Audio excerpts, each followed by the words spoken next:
Hello, everyone. Welcome. It's another day of building trains and building more trains and creating horrifying spaghetti monsters, possibly this time not underground.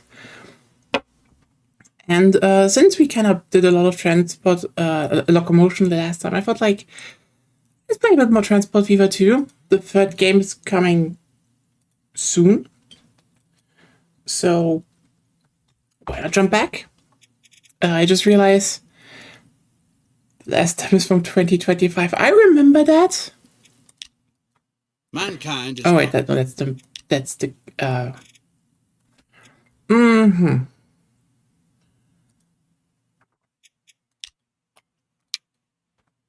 We definitely want a very large map. Dice.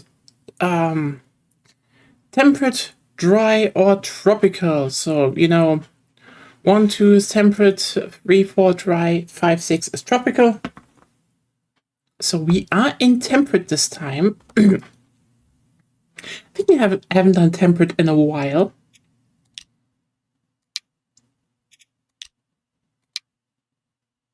Long map.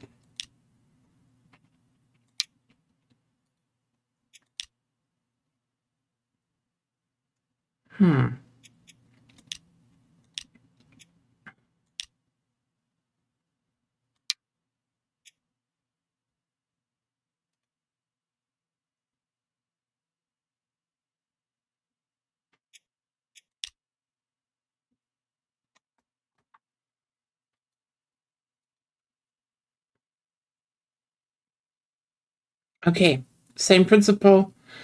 Which border size do we choose?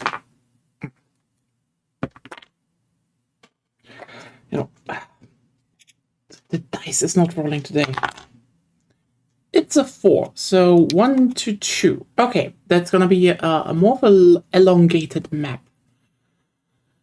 Industries, let's just keep it on medium. Sounds good.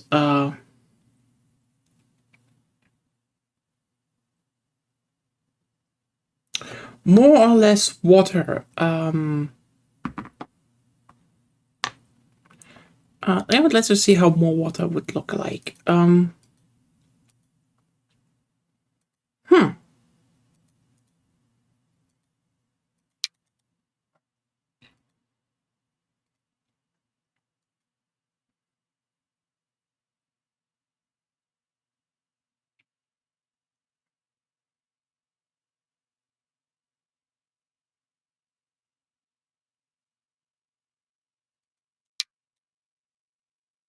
think that was fine.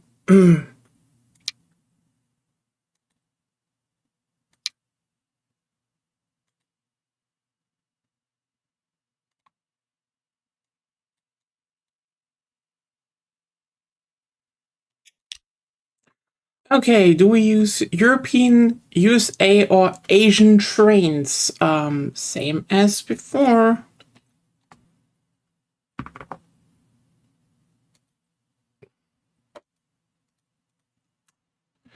Well, that's interesting. I think this is the first time we're picking the USA.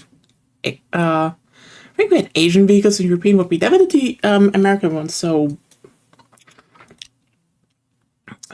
should we start in 1850 or later? That is like actually up to you. Up to 4 cargo types, up to 6 cargo types.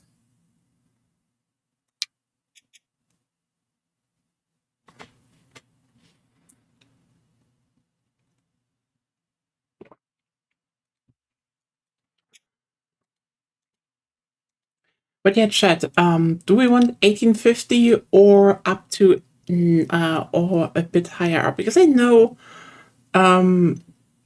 they've even said in 3 they're removing a few of the older ones, which I think will probably still be an expansion at some point. But I get their whole there's not much going on everywhere and it's all kind of the same.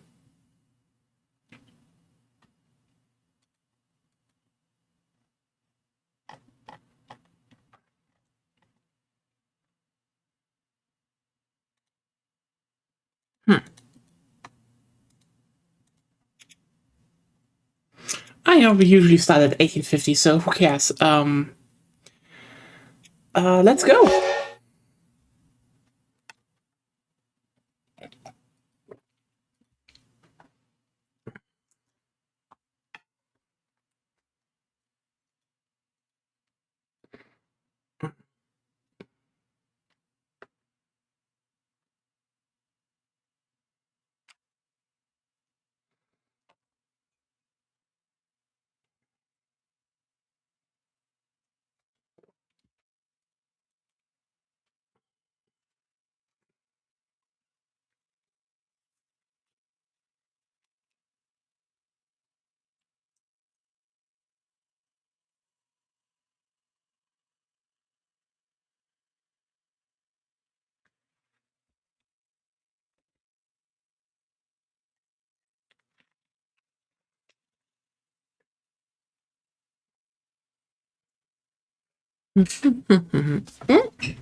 So, let's actually take a look around. Where are we? What can we build?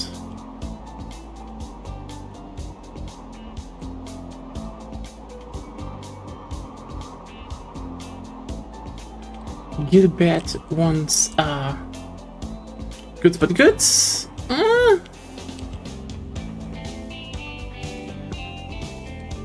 We have at least wood into tools.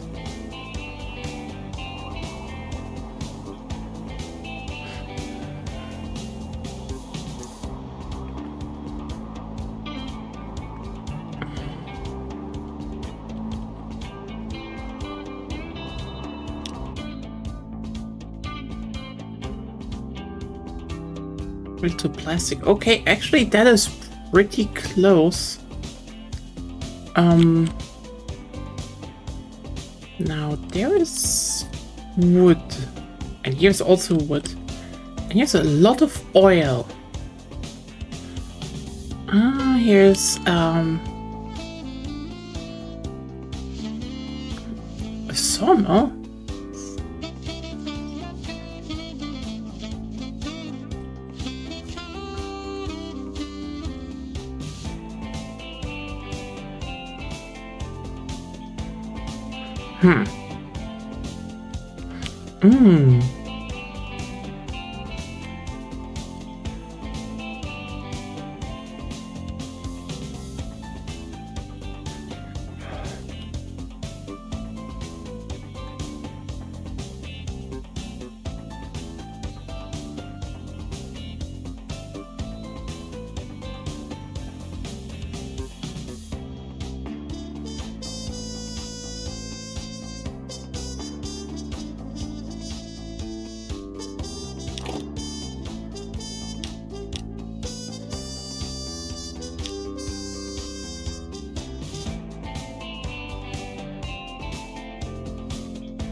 Should I start out with a few trucks, but also I think this might generally be better if I actually go with oil.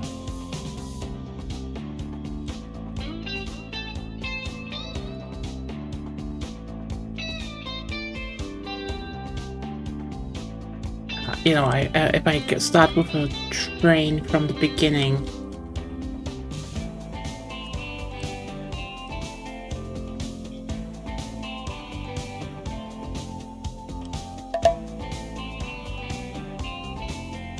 Yeah, I get that.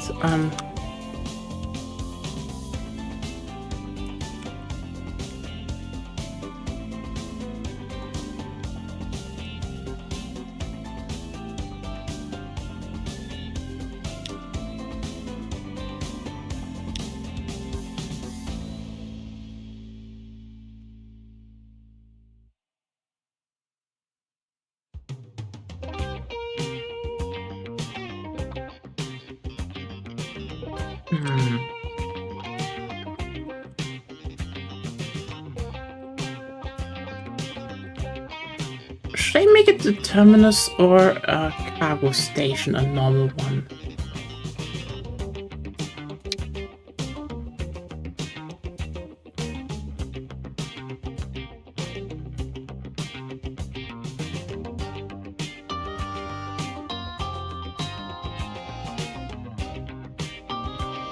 Probably sounds better, yeah.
Sorry, I'm just like a little bit focused on getting a good routing done here. There we go. Okay. Because now we can basically have we have a small network here already, but crucially we can later expand this into actually being like one central line, like weaving through the towns here, and I think that is going to be really important.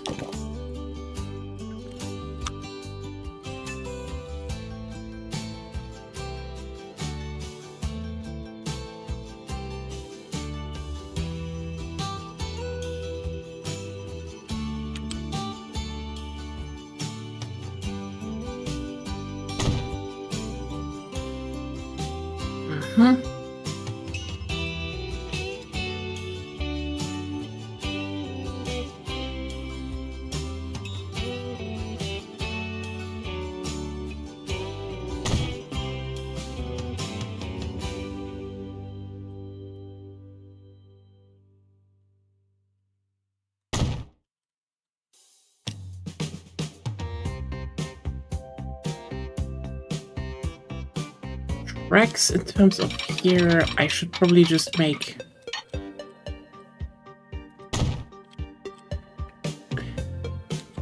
just to make this one work. Again, if we will route like a train network through this area, we can probably just slap down a depot like roughly here. Also, once again, I think I've completely forgot how to turn rotate things, so let me just look up how to rotate things.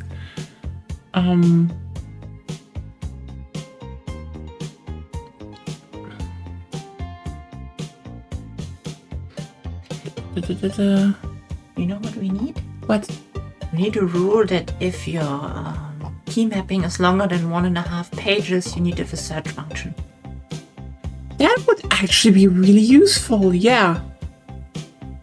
Damn, I don't know if any of the devs will watch this, but actually good suggestion. Yeah, just add a search bar. That would help so much.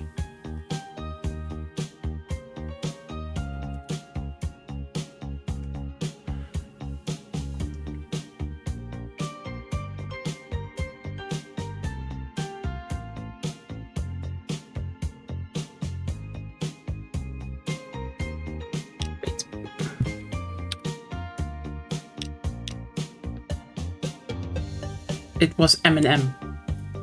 Okay.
And like, because just so you know why I'm doing this, I can already see how this might get a little bit of a how's it called?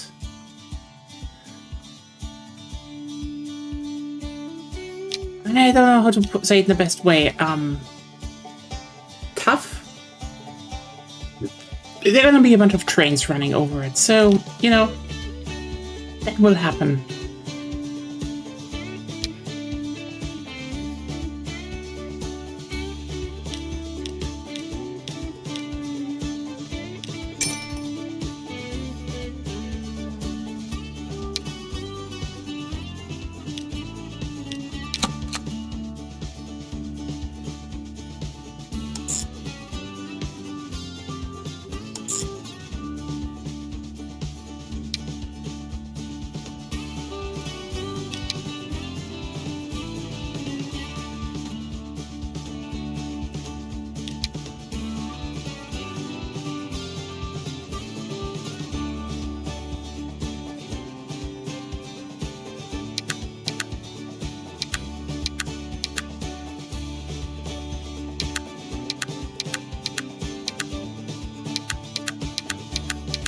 Let me make this one more precise because yeah, here in Bridgeport, don't load anything. And this is oil line 1. Damn, I'm playing with American vehicles and what's the first business I'm making money in? Oil.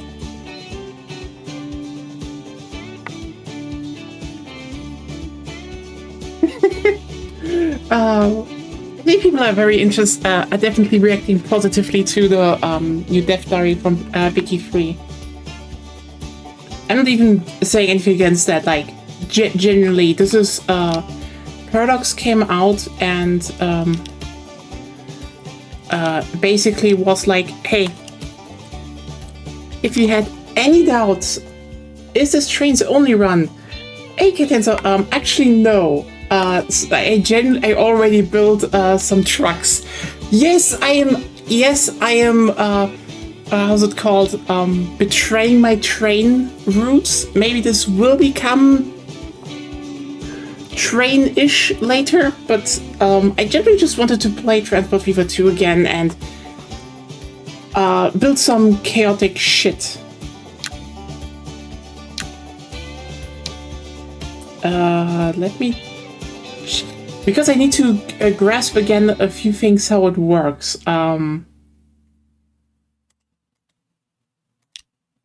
no, I go to the line. Wait, no, how do I do this again?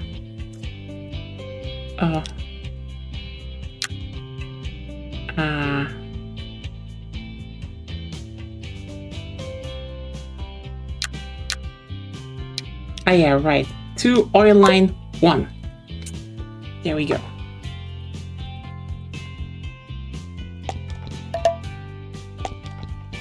Production of crude oil to oil.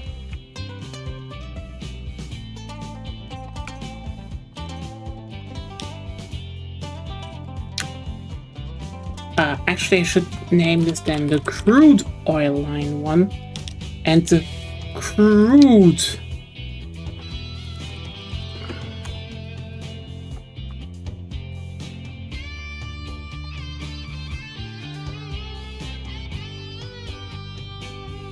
Okay, and then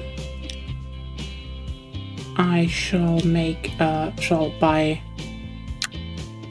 new, no, training pool, buy new.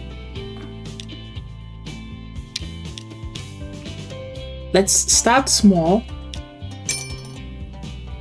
And this one is the oil train.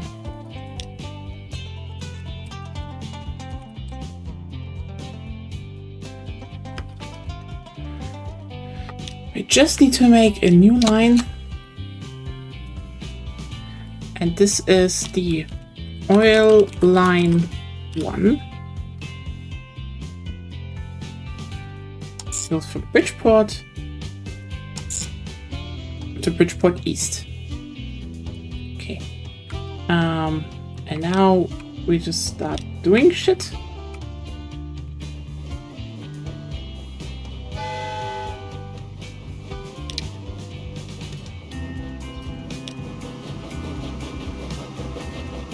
No.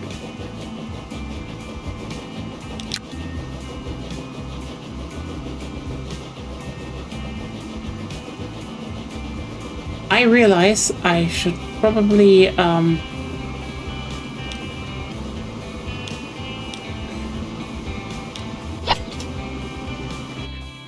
make them a bit lighter.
You know what? I really thought this would be enough.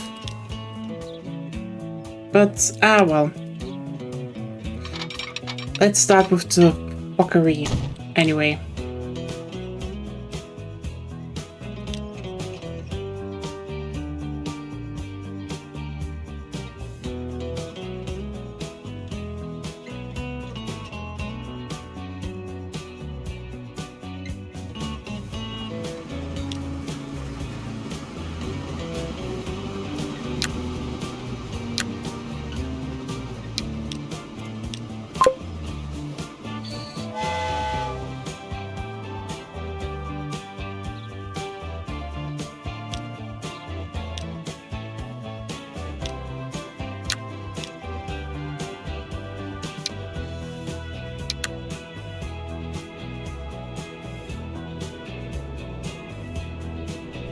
I just think that you can just get all cargo, but let's just have like four horses.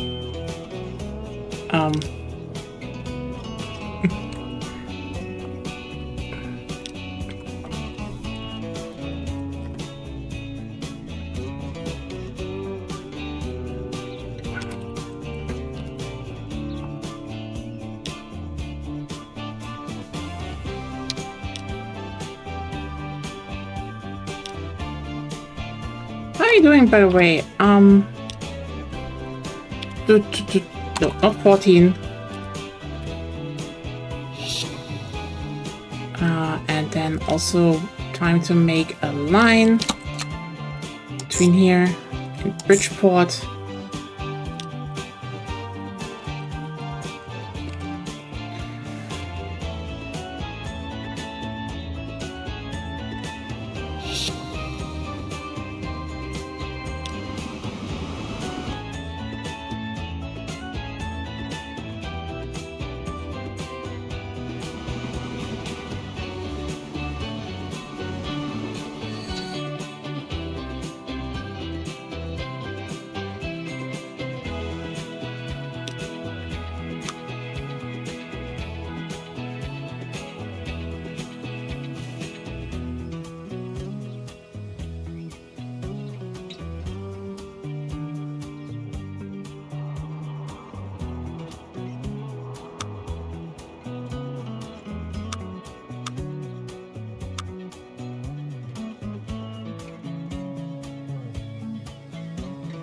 Today was just like a very tiring day. Truth be told, that's mainly it. It was just tiring.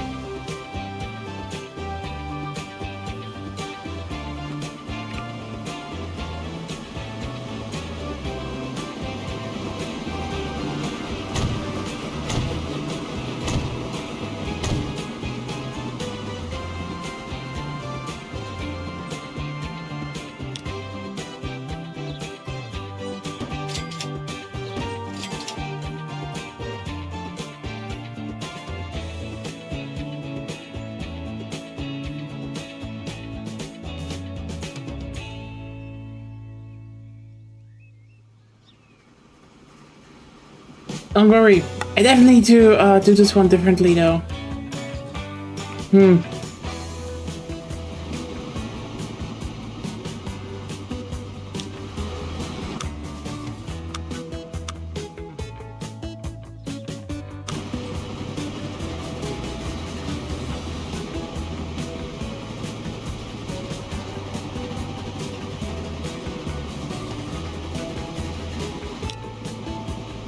Okay, so wait.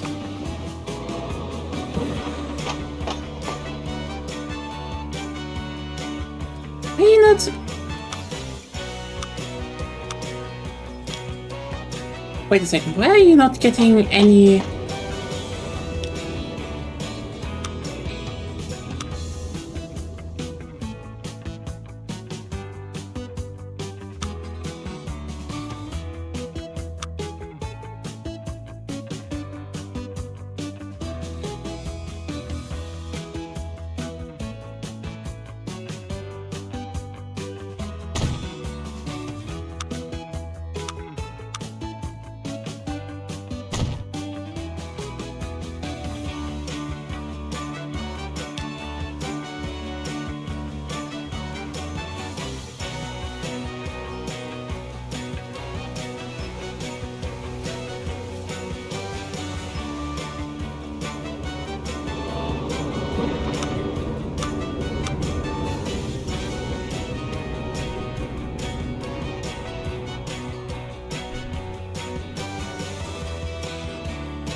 Hey, Sophie.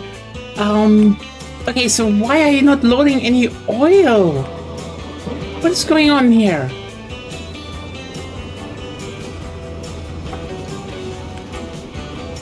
I don't get it. Production's 400, it says.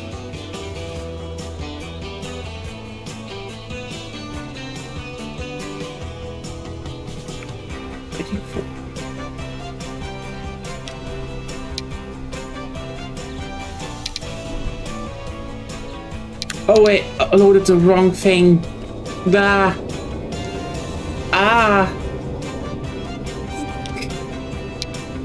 Yeah, self-sabotaged again.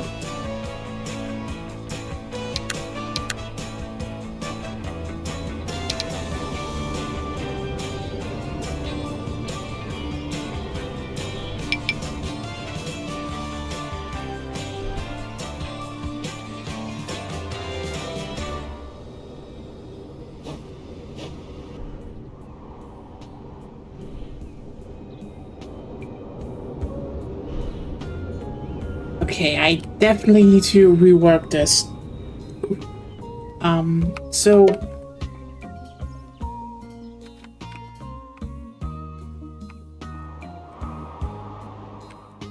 my horses are eating straw in the depot, and there's not enough fuel for them to carry around to make money.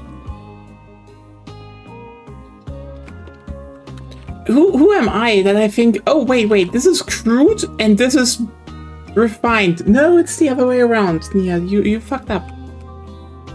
You horribly fucked up. Yeah, now there is it. Look at all that oil. Look at all that sweet oil. Good thing we're playing with American trains, else we would be already invaded.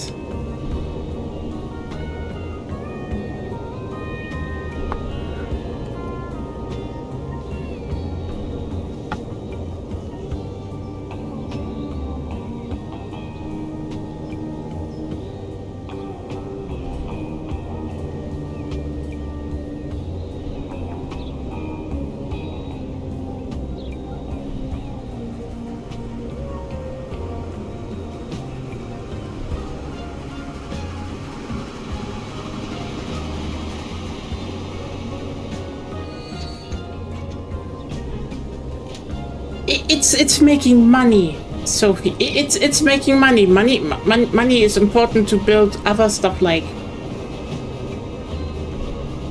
what? Passengers? You build passengers? Not yet. I do want to because I thanks to the dice we have a bit of a long map, so I do want to make like a bit of a main line going over here, like from Detroit up to like Vermont. Can you build boats? I can build boats. Why? Because it's a river man. Hey, fair enough, actually. I can build boats. I can build boats.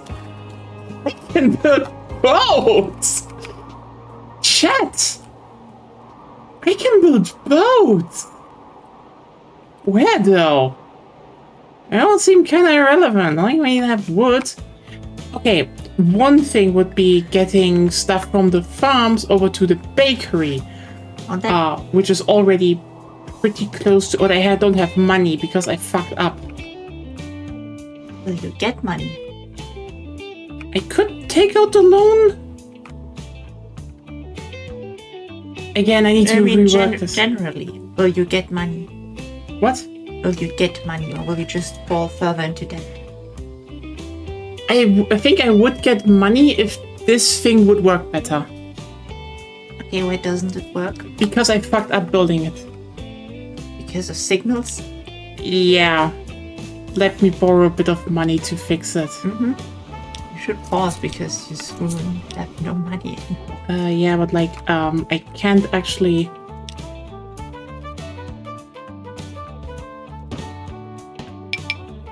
Yeah, shut up. I need to do some important fixing now.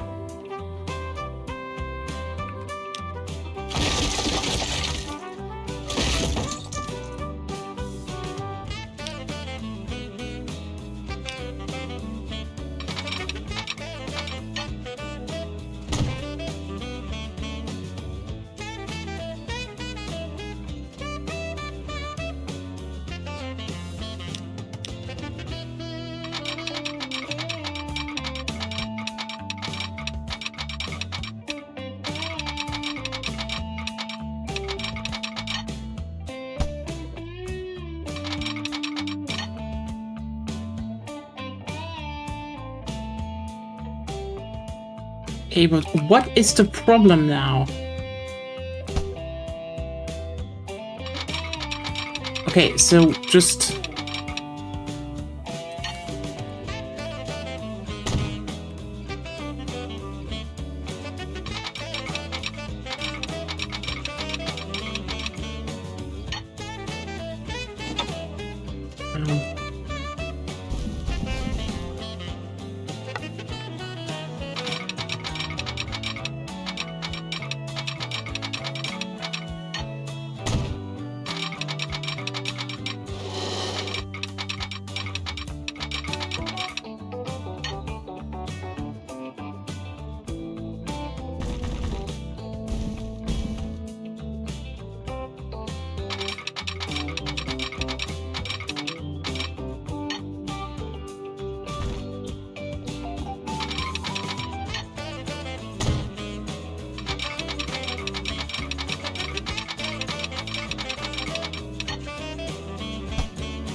What am I doing here?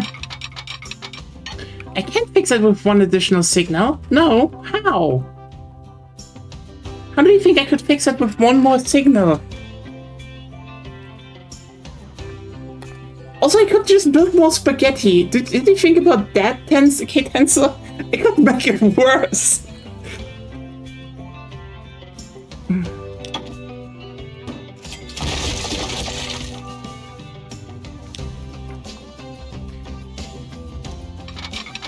This right here is the lesbian definition of I can fix it.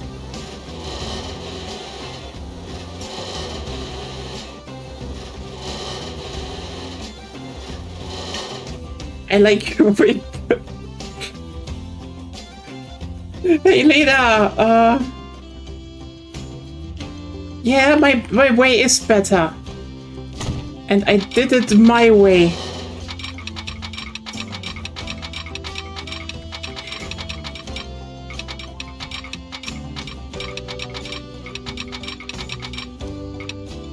This will have no repercussions at all.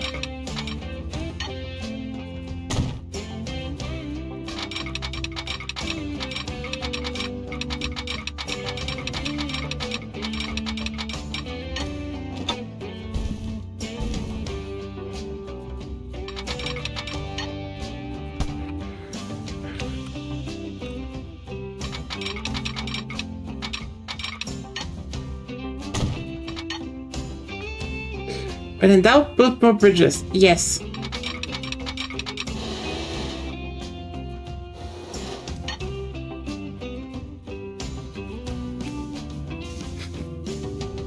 No. No! Okay, good. Thanks. The game agrees.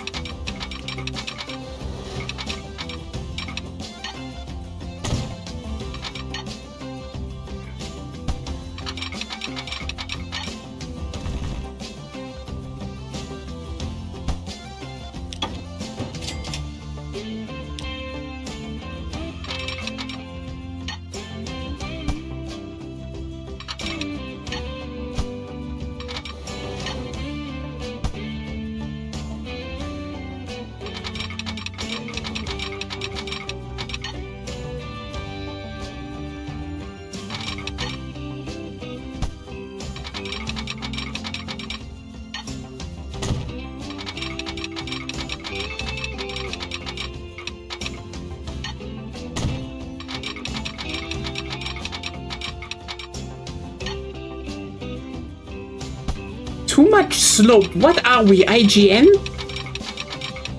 Judgmental as fuck building system. Too much slope. There's not too much slope. There's just bad traction.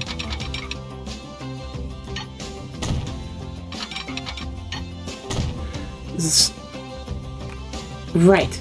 This will not have any bad repercussions when I want to build my main line through this valley.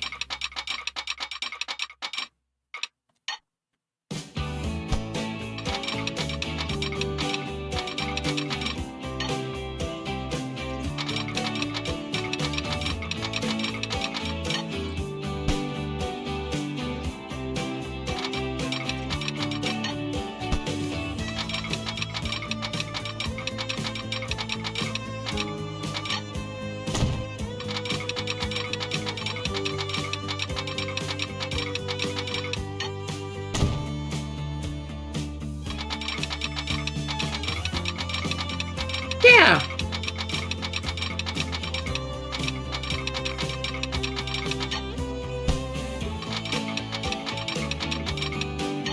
See, everything should work now. Should. And I just put the signals here. And now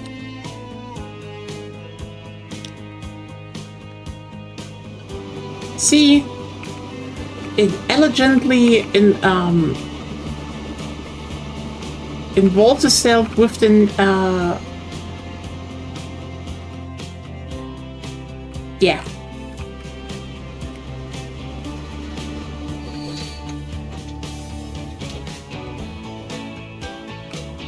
Okay. However, we were talking about bread.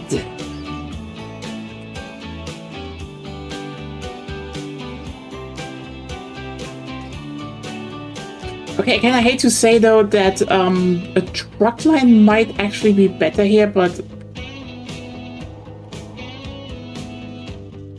who cares?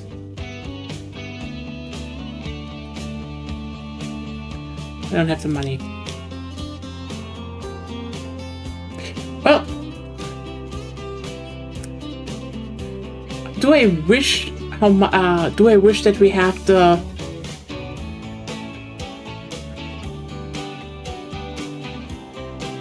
tram trains already? I want tram trains. Where are my tram trains? When is Transport Fever 3 coming out? God damn it! Would be perfect. Oh, that was a perfect connection. Sorry, the game didn't allow it, Sophie. I'm very sorry, actually.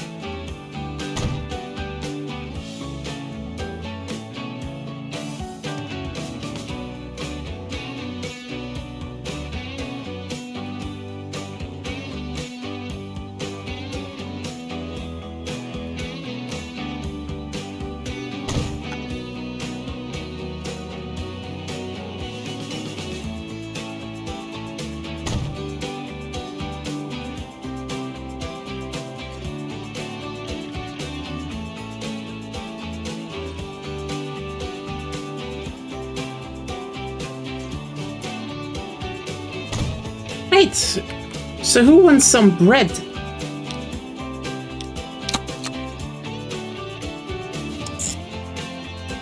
Who wants that bread?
Majestically weaving through the country.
Okay, so yeah.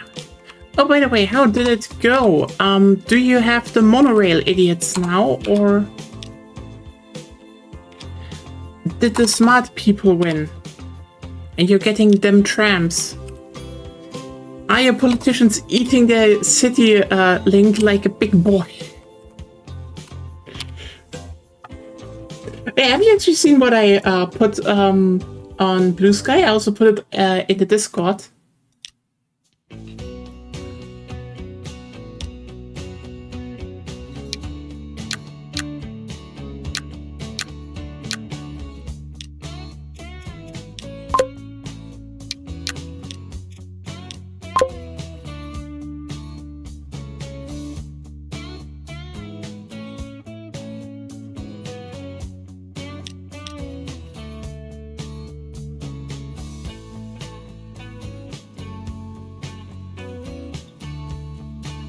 No, it's paused. Don't worry.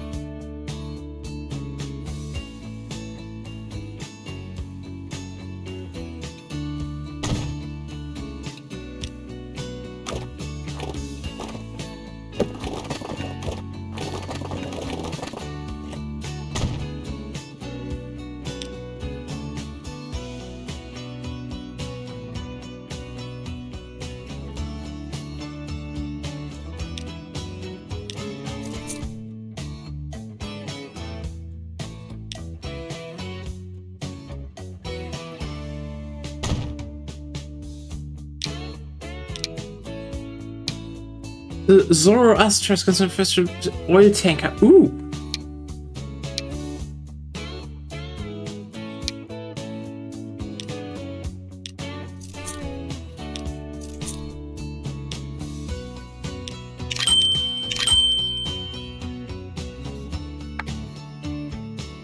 Are you making money now? Okay. Not that, okay? Can you maybe stop bothering me with that?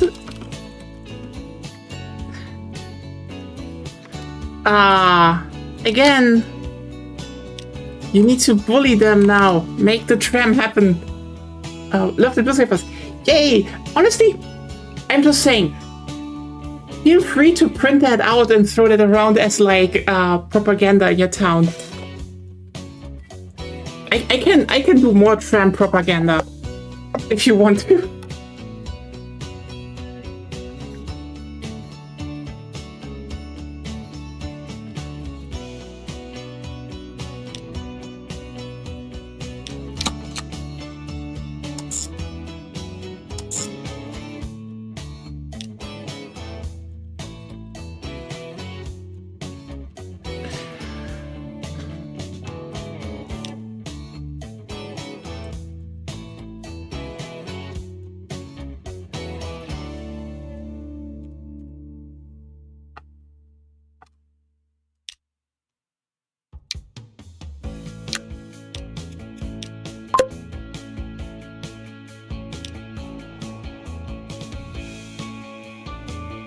Okay, let's look at some ships, shall we? Look at it. Look at the grain ship. Boat. Boat. Boot.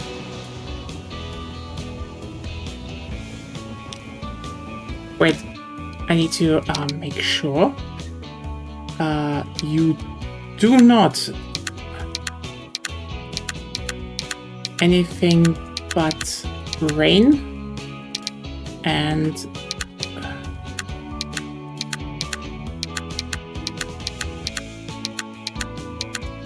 there we go. Now it's definitely grain and only grain. Yeah, that's good. That's good. More trams for everyone. Buy a ship and run a line in free game. Oh my god, I have an achievement. I never used chips. I never used chips. What? I generally never use chips. What?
Yeah, that's solid.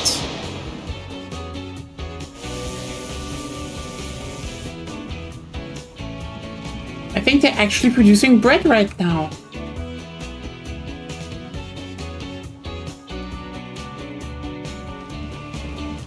That's good. Again, you know what? I was like, if I had cargo trams, this would be so much more efficient because this part down here would be so much better with cargo trams. It's And- weird how transportation games always forget that cargo trams exist, right? You know, yeah.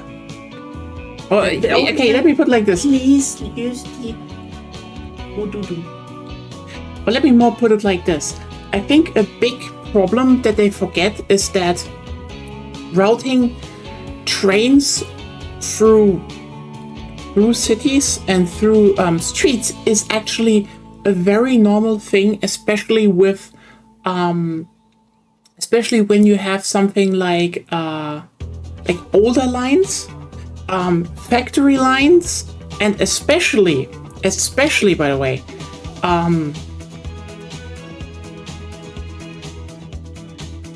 how's it called? Narrow gauge railway. Still, it's like, remember, like, besides the whole that how trains work often doesn't translate well to these games because the maps are too small. Like, for example, Satisfactory and other games, they always try to make you use cars. Yeah, it's like, sorry, but cars are not the best transportation method. Seriously, I wish they were to a degree. No. But I wish they were because, like, it's just, trucks are really just good for, like, the last end mile. And the problem is, if you're not going for, like, real-life logistics, and even then, by the way, you do want to have something that can bulk haul things. Like, okay, so there's actually we did an interesting thought experiment I posted to this morning on Blue Sky, and turns out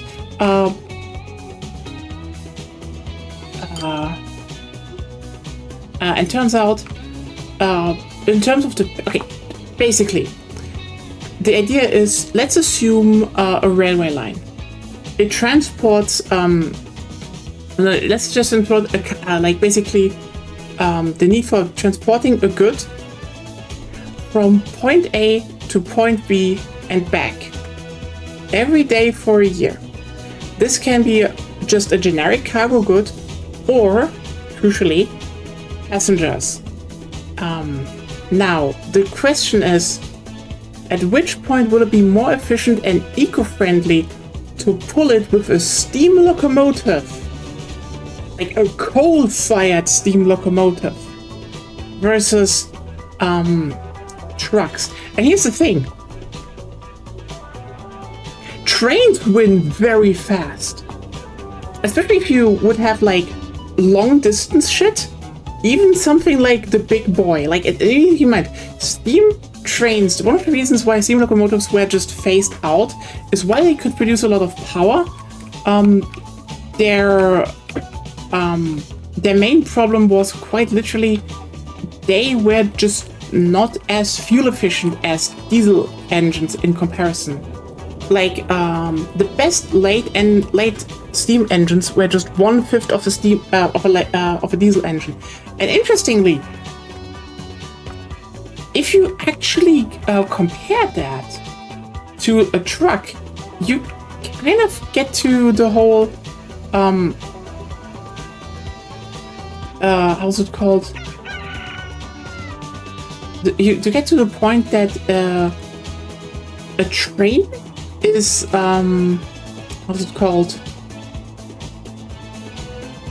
One like, so basically, if you put roughly the same amount of fuel in a truck versus a train, a steam engine gets like roughly 100 kilometers with it, versus a truck that gets 130 kilometers out of it.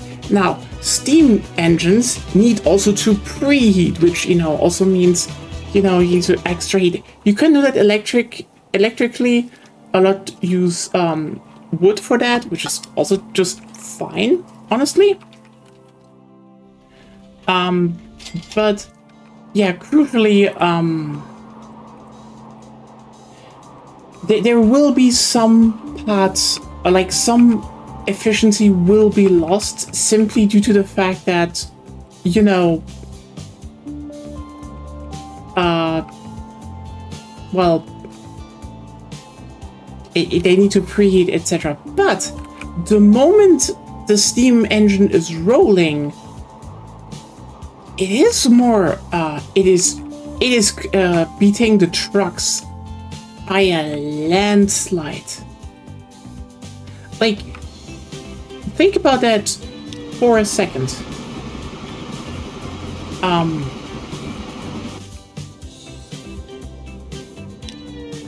We could quite literally,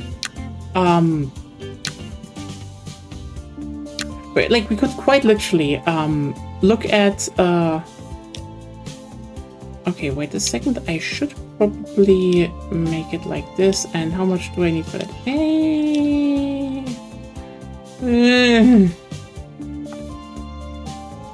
The thing is, I definitely need that upgrade because, like, from 70 to 130 kilowatt like power, it's just so much better. It's like almost doubling my effort, doubling what I can do. But yeah, so you need to keep in mind, if the USA would start basically putting all of their trucking network back on rail and pulled it with big boys. First of all, they should be force-femmed into big butchers, but the thing is, that would still be more eco-friendly than trucking. Now, the thing is about passenger rail, there it gets actually a bit more tricky because, again,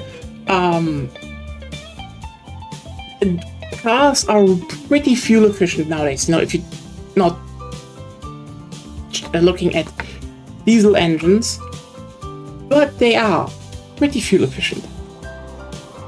So, a crucial part here is that if we talk, want to talk about, okay, how does this work or affect everything is like there probably needs to be a lot longer filled train, so more of a long distance train, no short distance train, where Steam wins out. But still, think about the fact that Steam just wins over cars on a pretty regular basis. It's kind of interesting, right? Like, we would literally be better off running shit with still steam engines than trucks.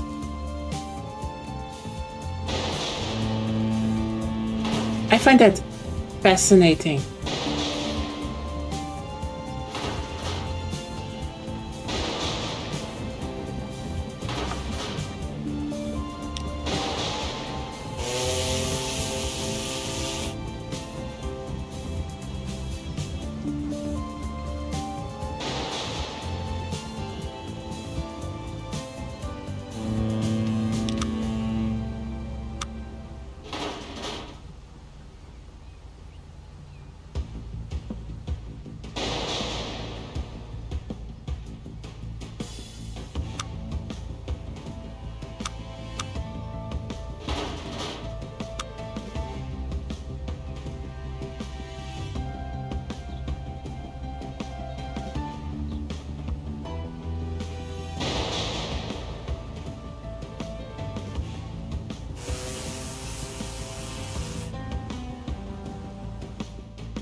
Oh, time to ship more bread. Yeah, I should have probably started with just grain ships. Holy shit. I never really avoided collision there. Also, I maybe should not have fucked up completely the transport of oil, because I literally was like, all the wrong oil. Are you even in the Platz? I think slightly. Slightly. Not anymore. It was literally because I've packed up the first month. You know what? I will let this run a bit. I will literally be right back.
We're back. Great to see prophet since Rome found out about Egypt. That is actually very true, Sophie. Yeah.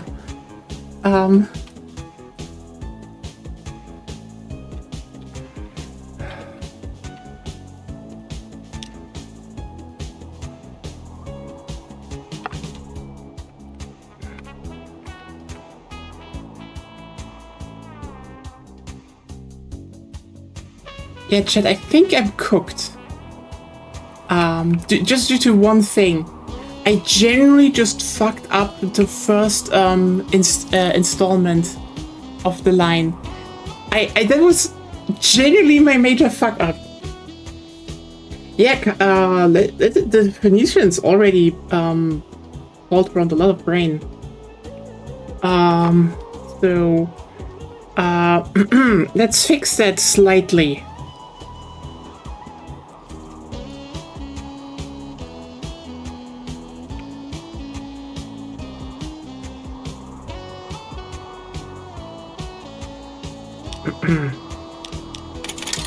There we go. So now we shouldn't be getting our ass kicked that much anymore from fucking loan interests. Also, let's upgrade our oil train.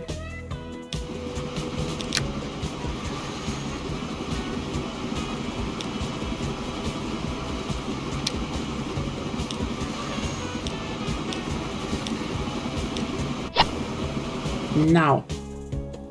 Much better.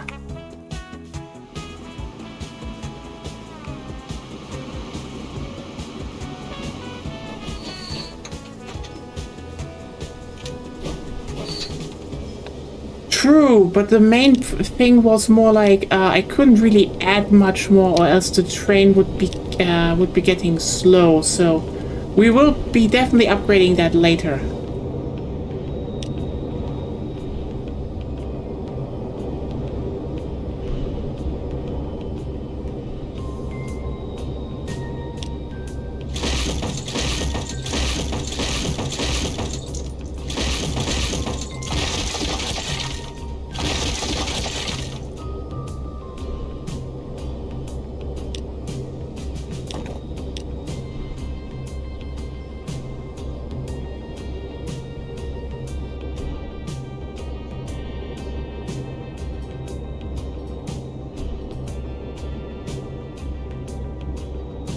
Maybe at some point.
You know what? It's probably gonna be good if one locomotive is already running a lot more regularly. So, you know, now it can like choo-choo up to here without needing to wait for shit. So that will be a bigger income of money. And then we can add more oil tanks. And then there will be more money. And there will be more money. And then there will be more money. I can't get more money. Why is my life so hard? Without money. You know what?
Now we should get money.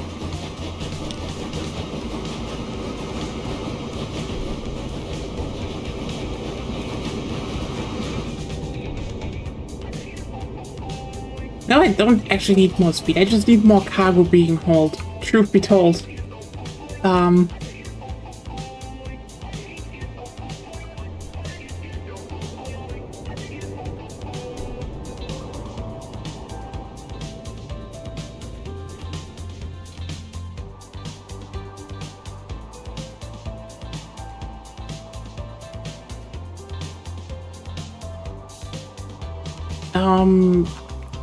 I don't think so. But this is like still trying to get back into it, and I don't not even have the main.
I see what you mean, yeah.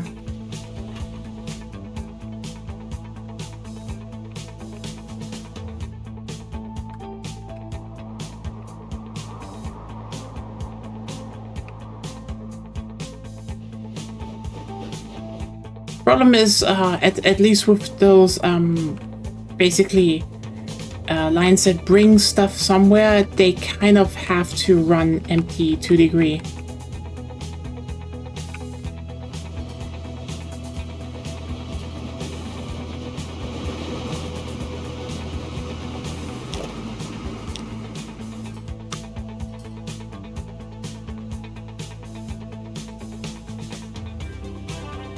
Doesn't surprise me at all. Probably also helps if you have like a bunch of smaller lines that you know, funnel things in and then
So that should slowly set us up though to buy a second train for oil. Okay, money. The other thing about how cool it is that you can just make money if you have a transportation empire.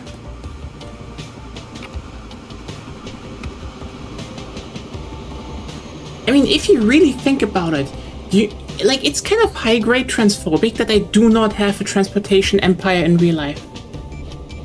And money. You paid off your loans? Almost.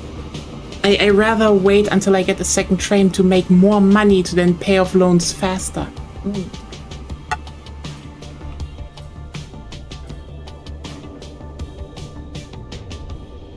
Yeah, I truly hope you do get your trams still built.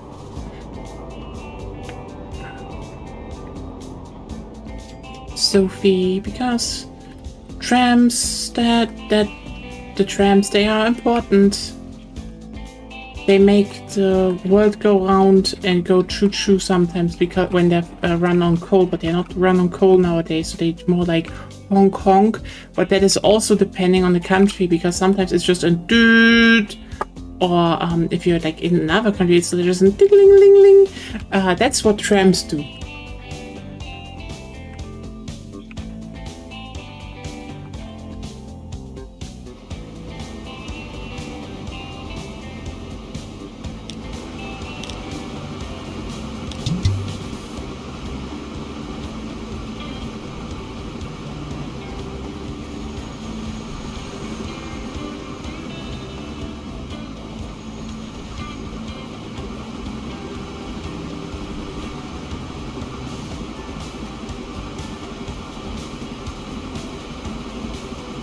But yeah, what specific chains can make money back and forth? That's a good thing to know, actually.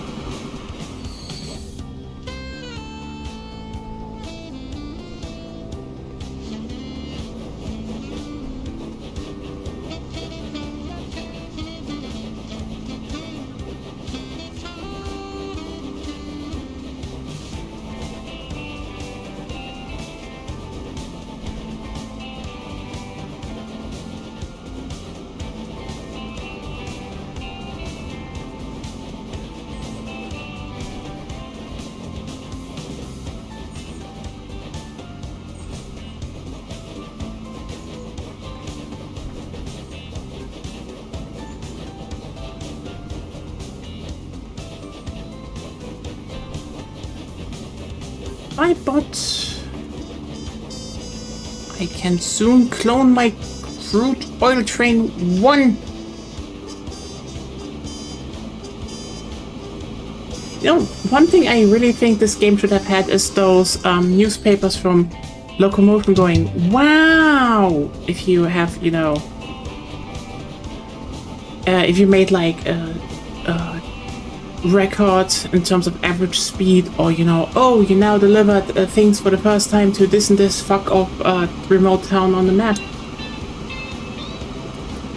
Actually kind of cool if they do that.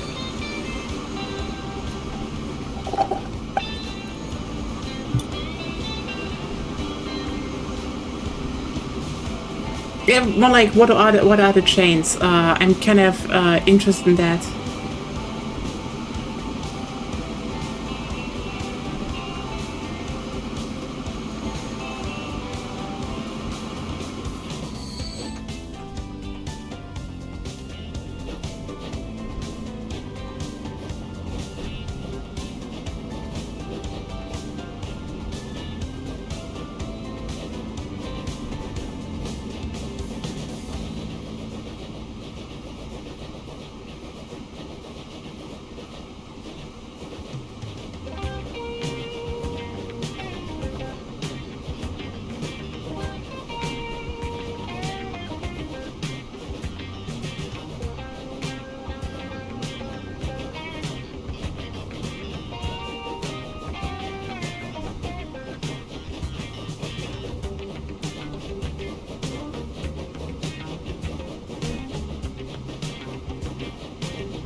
fair point.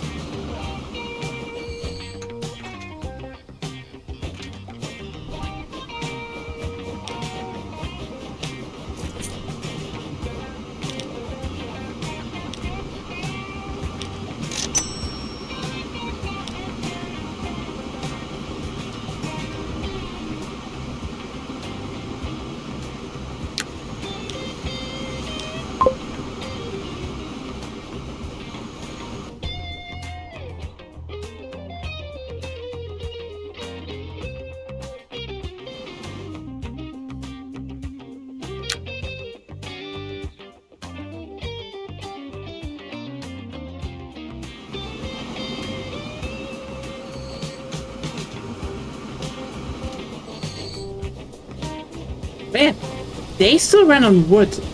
That's actually kind of interesting. Like a lot of old Train Series A were wood-fired trains, but then they actually built certain trains to be run on like narrow gauge railways in the forest, and yeah.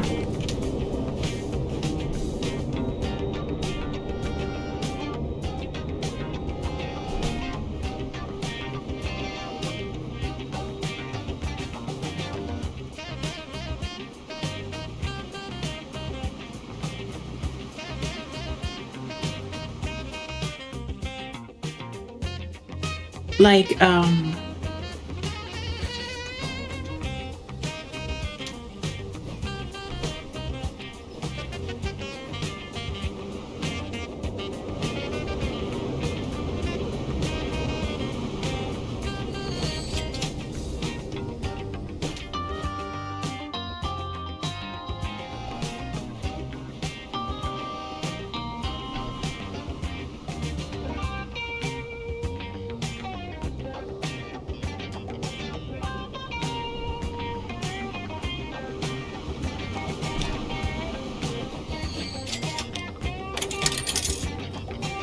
yes.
Making a lot more money with them oil now.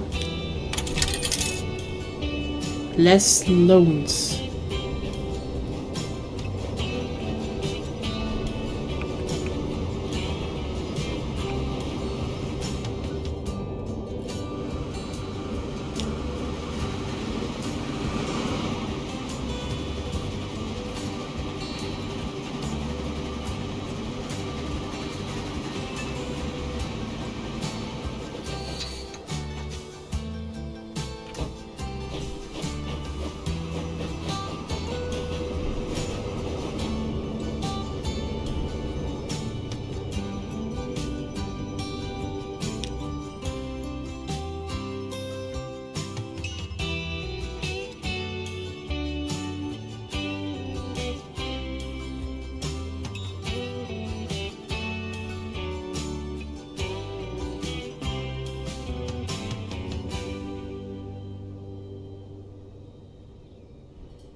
Yeah, I get what I mean, that they want to start earlier in the 3 because technological, not a lot happens from 1850 to the 1900s. It doesn't really do a lot here.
Let me actually, I think we can slowly, yeah, soon we can actually swap this one out. And this is like the first freight loco that is coming up, and holy shit.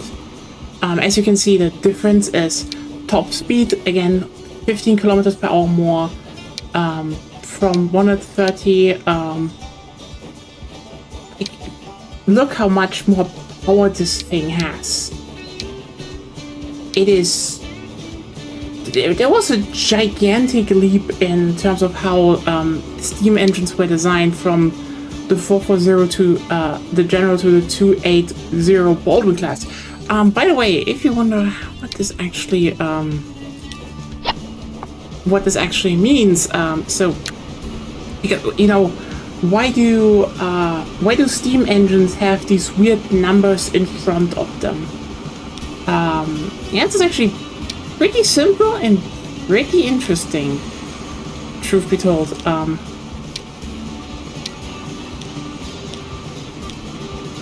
So here's the thing.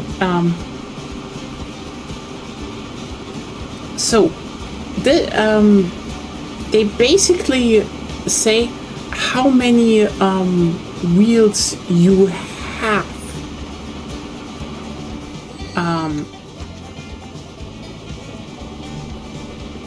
And in which position. Like, for example, the 440 basically meant you had four wheels in the front. Those are the small ones. 4 wheels in the center, so on both sides, and no like extra back wheels that are being added later for like a lot.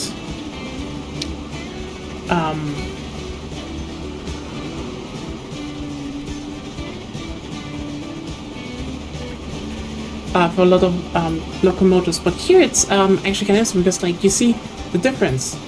Basically, the General had two small wheels in the front, which were basically just there for one thing: keep the train on, well, on track, basically.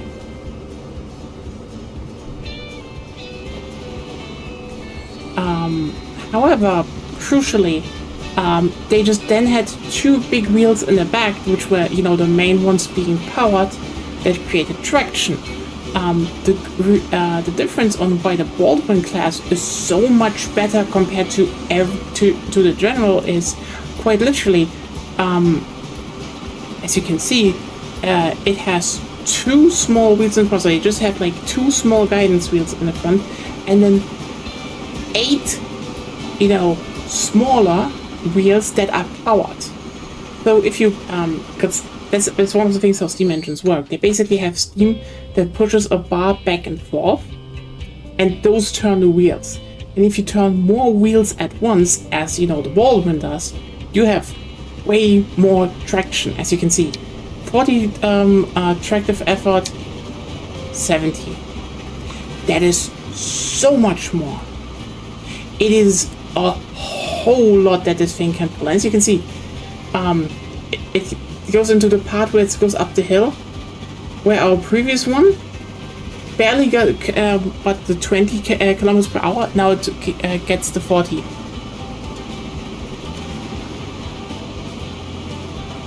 Anyway, hopefully we will have both our trains upgraded soon.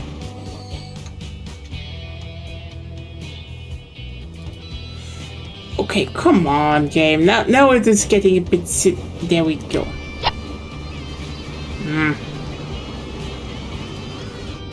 Now the oil flows much more efficiently, I would say. Because, you know, again, they still have to pull everything up the hill, and technically we can also add now probably 2 more anchors at the back, because that's pretty useful. But I might just ship more oil in. I got a taste for the oil ships. Ah, that's not good.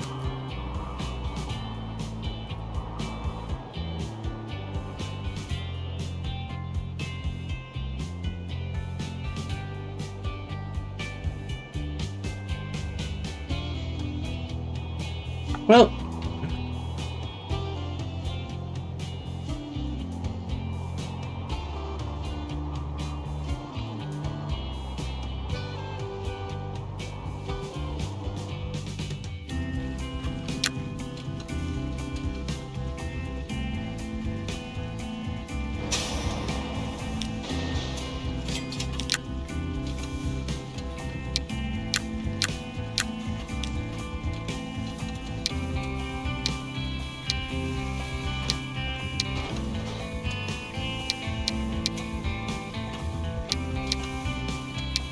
engine type. I just noticed. Engine type. Horse. Horse.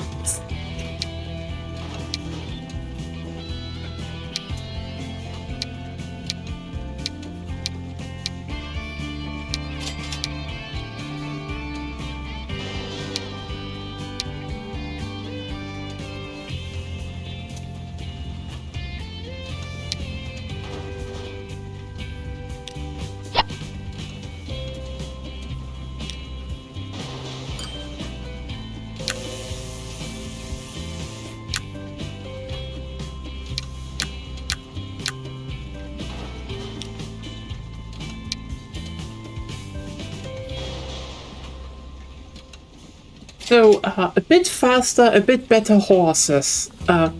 Yes, upgrade our horses to better horses. We've bred better horses.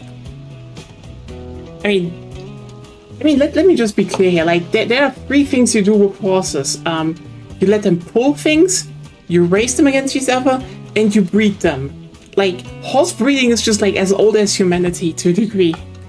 Like, we literally found these anxious, oversized hamsters in the plains, and we're just like, we're gonna fuck you up even more than dogs. And that's what we monkeys think is nice.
Actually, more oil. Pull more oil. Give me the oil. And then I can actually build more ships to transport more oil. I'm feeling very American today. I'm in a very American phase of my life.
Fucking works.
Oh, I just realized they put into an Americans. It's still a German ship. That's yeah, the Wilhelm I was in Lake Constance, the first ship on there.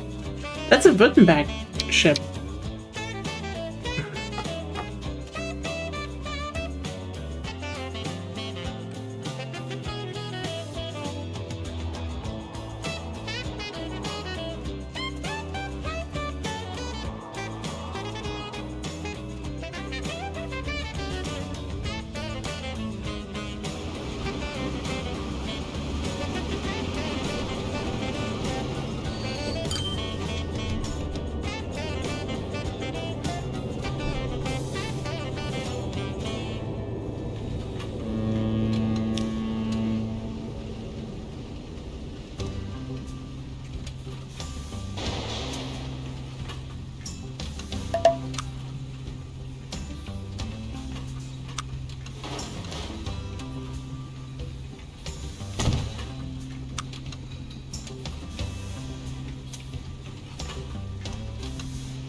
Well, that dog is just eating up the whole space, but who cares? I can soon upgrade shit.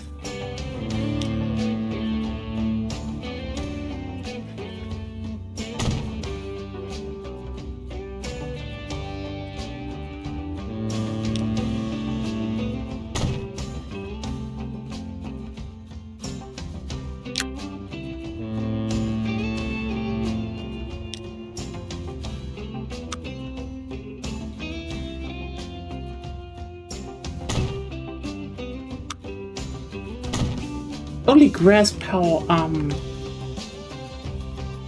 harbors work though.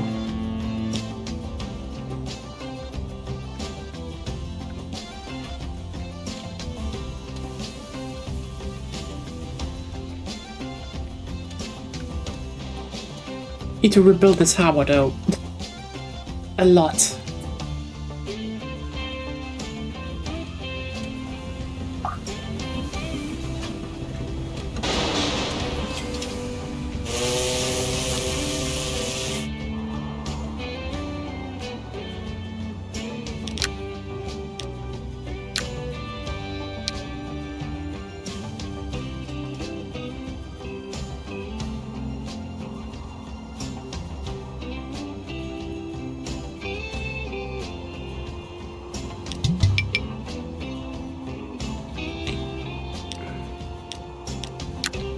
Okay, wait, why is that? I can't replace that. There is no small harbor. There's a big harbor.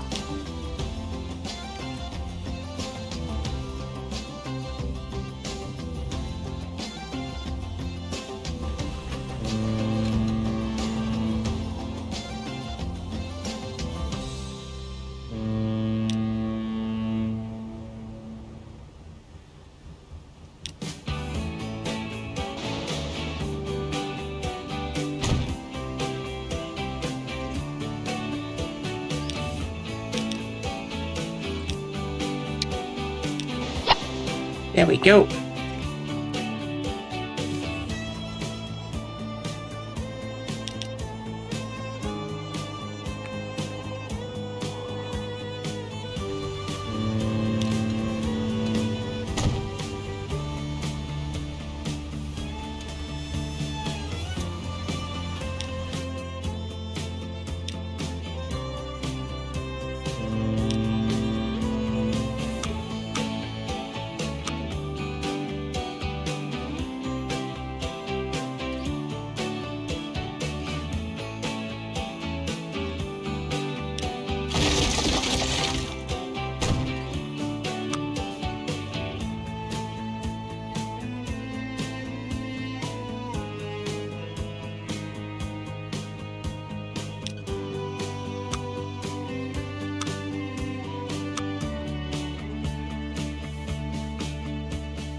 Okay, now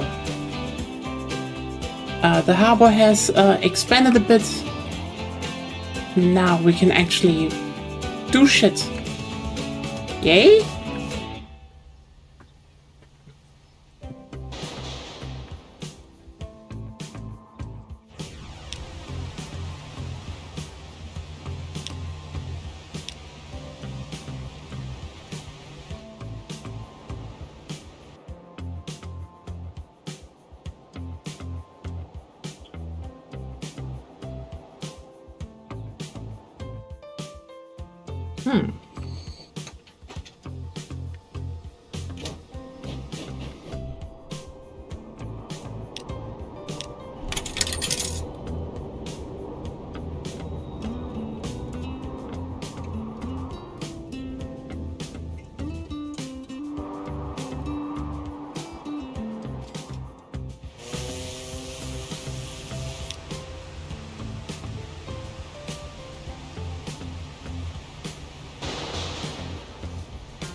No path? You can path through here.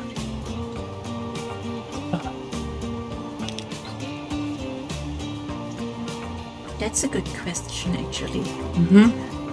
The new transport game you're waiting for coming out. You mean Transport Fever 3? Yeah, I guess.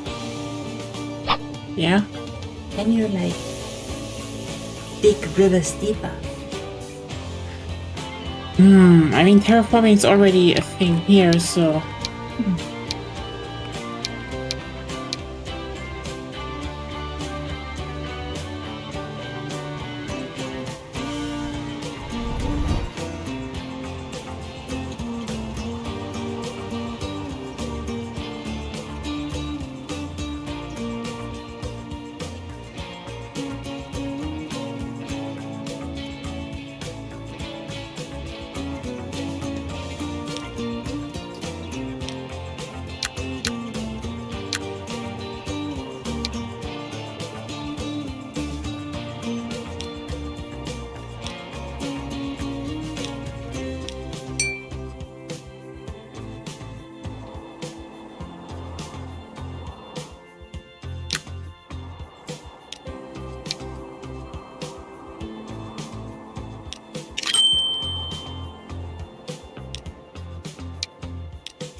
Now,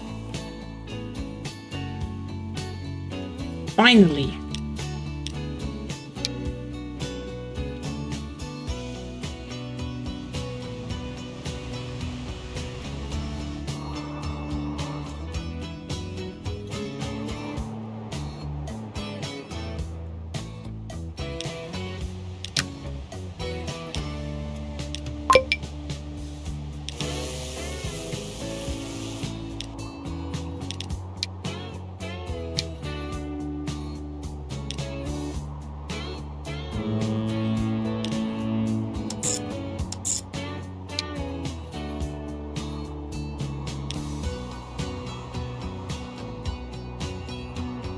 well, now it's working again. That's good. Okay.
Damn it, I didn't even notice the time. It's kind of weird that we have like one railway line, but this is kind of a ship empire stream?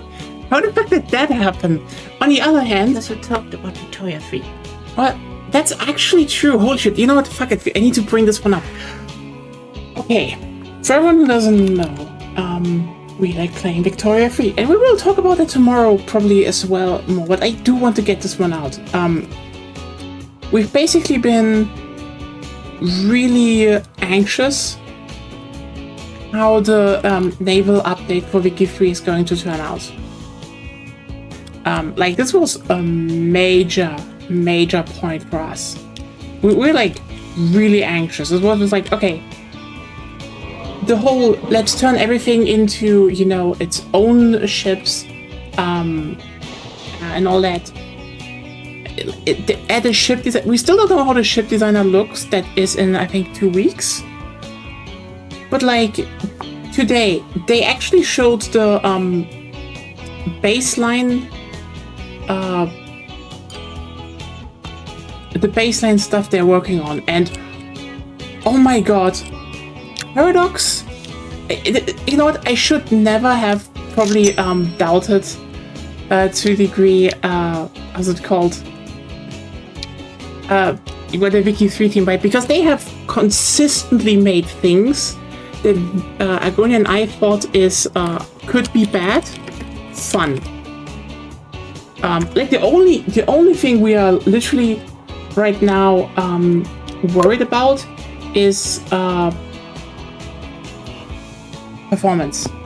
And micromanaging. Performance and micromanaging. So far, though, So far, they seem to actually have managed to avoid micromanagement, though, which is really good. So, okay, for everyone who doesn't know what basically is changing, like, Wiki 3 was before that very, I would say simplistic in terms of how the game is set up. I think simplistic is kind of, yeah. And it kept expanding that slowly with the last years. Like, for example, you know, with Sphere of Influence in the first year, it was like, hey, now you can actually go and build some, make some power blocks and have some more soft power influence and extra bonuses for your country. It's really cool. Then you have stuff like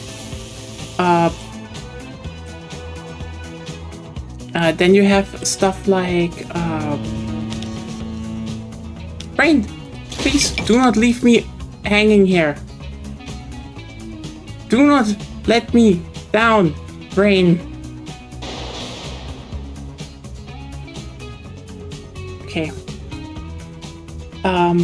You had stuff like the world market rework. That was actually pretty significant, but also, sorry. Now, okay, core part of how the military works is just going to change completely. What I mean with that is, first of all, as in reality, every ship is now going to be an entity. If your ship is sunk, good fucking luck. You have to replace it. And we were like, oh god, this could be fiddly, but right now it definitely looks like, okay, you have more ship types. So this is really nice that the game just doesn't jump from you build wood ships to ironclads, which is to basically, yeah, ironclads, which is like, okay, it was always a bit weird, but however, good thing they're working on it.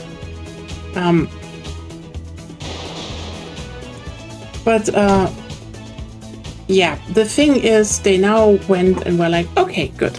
You are now building, not only building military and civilian shipyards anymore, you are just building shipyards. Nice. This makes everything easier again, and I cannot tell you how much I like it when things are easier and more comprehensible. That's part one. Second, what I really like is your shipyards basically now generate the civilian ships as usual, but also they have a set amount of resources that you can allocate to build your warships. Warships also have different categories that have different ups and downsides. So for example, you can say, oh, I'm just building the biggest ships. The thing is just, small ships don't take years to build. However, small ships do not have that much cargo hold to have supply. We get to that, by the way. Which is cool, by the way. So now, basically, it's like, oh, you actually need to build a fleet with some bigger and some smaller ships. Also, there is a supply ship resource that you can allocate some resources to be built, which makes it so that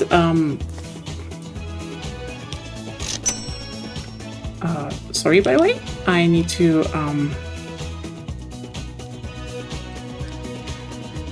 which makes it so that they basically abstract but are still something you can engage with and, you know, cut off.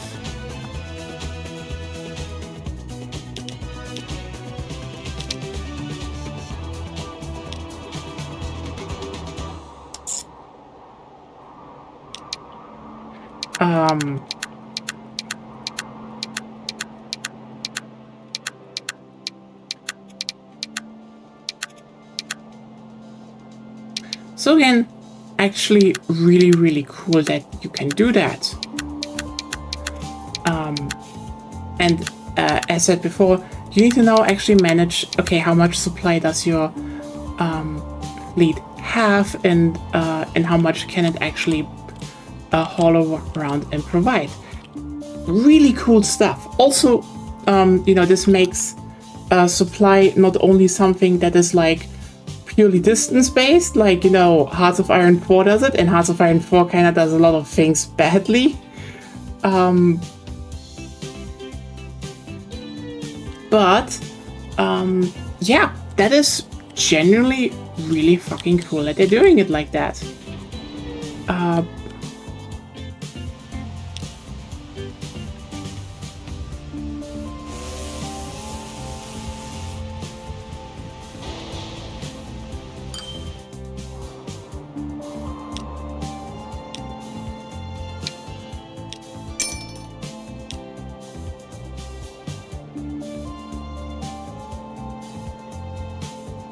And as said before, it actually makes a lot of things very much healthier. Because, you know, now you have your supply lines. You do want to have treaty ports, or generally some more ports to actually have, you know, better supply lines to your ships. Also, armies now need ships to actually go somewhere and invade. Also, you can now build marines, because, you know, your normal army cannot permanently stay on a ship, which makes them inflexible. Because when a ship is assigned to transport an invasion force or just carry them around, they can't, you know, do raiding and engaging and all the other naval combat stuff. They basically just drive them there, defend themselves, and that's it. But marines can be stationed on your ships indefinitely, and also, holy shit, was like naval invasions already were just like, it's, you know, your army rolls up and either they're just like a blob that overruns everyone, or you have landing ships and you can easier overwhelm everyone. Now marines are a dedicated force that you can keep on your ships and have like a dedicated invasion fleet that have bonuses on invasions, so you can actually have troops that are better at invading. So there is this idea of the two-stage. You invade with marines and then you know, haul the rest of the army after. That is so cool and so good and just adds another layer. But then also they now add coastal fortifications, meaning you can quite literally now make it so that all the shitty small invasions that, if you saw our Wiki 3 stream, and we will still wrap up that round as like the basically last glorious round of old Wiki 3 before it just enters a completely new era. And we probably do some co-op games in between. We'll see. It's just like kind of insane that this is just happening, you know? It is just truly absurd to think about, oh shit, we have fortifications that basically say, hey, if you do not have enough just enough strength to invade or enough troops to invade, you just can't invade there anymore. So yeah, if you don't have like weird global blob shit all the time, and you know, you actually need to have supplies running to your troops, because turns out your normal troops now also need to be supplied by something, which is, yes, no more 300,000 Russian Tsarist Zerg troops in the Mexican-American War. But also not 4 horses in Manchuria. Also not 4 horses in Manchuria. Now you actually need to have a dedicated invasion force for Manchuria. I'm sorry. Only if the Idol's coastal forts do. If not, I can still do it. Yeah.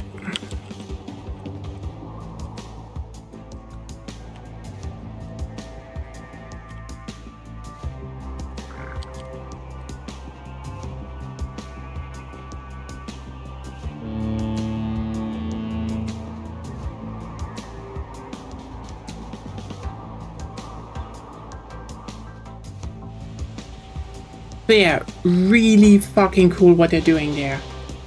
And also a very interesting point, I do want to see if it's you know, how it works out is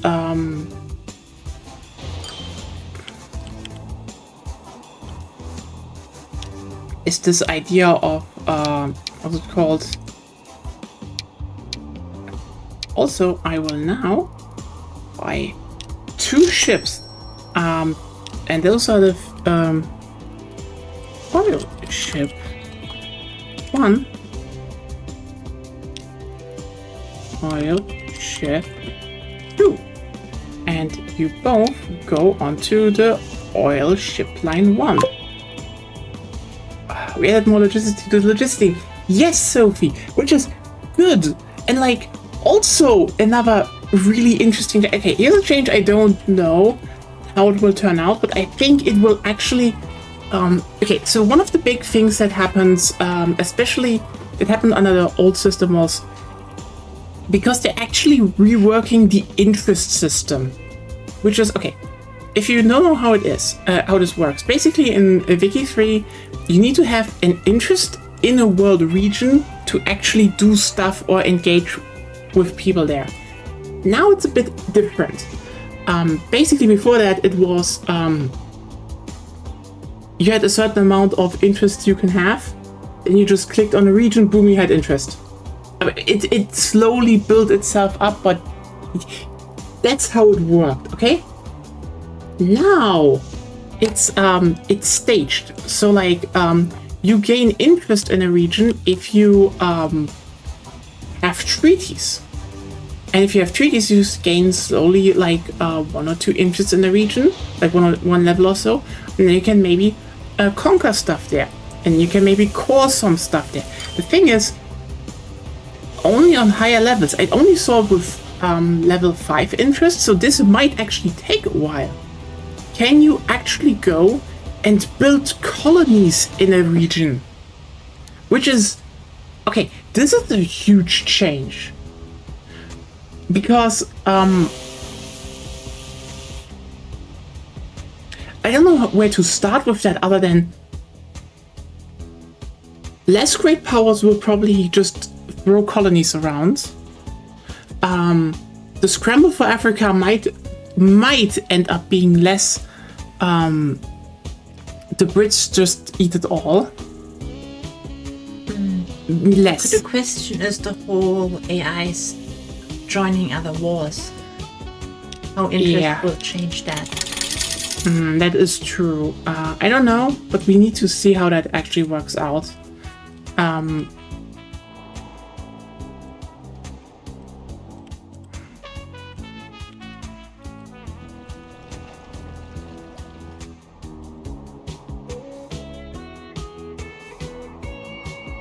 So yeah, I'm just like very interested in seeing how this whole thing just develops, because holy shit, this is huge. Like, this is genuinely really fucking huge, you know?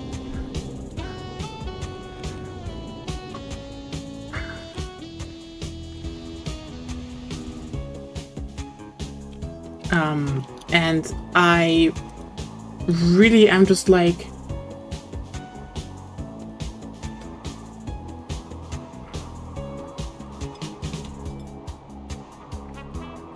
I'm really looking forward to it, because if this is the base game, like, if this is just going like, hey, we have more ship categories you can engage with, and more just stuff to do,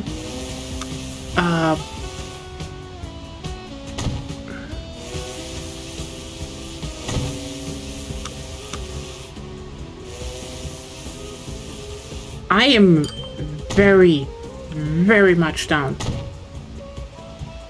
Okay, now we have actually a bit of a bigger harbor because, yeah.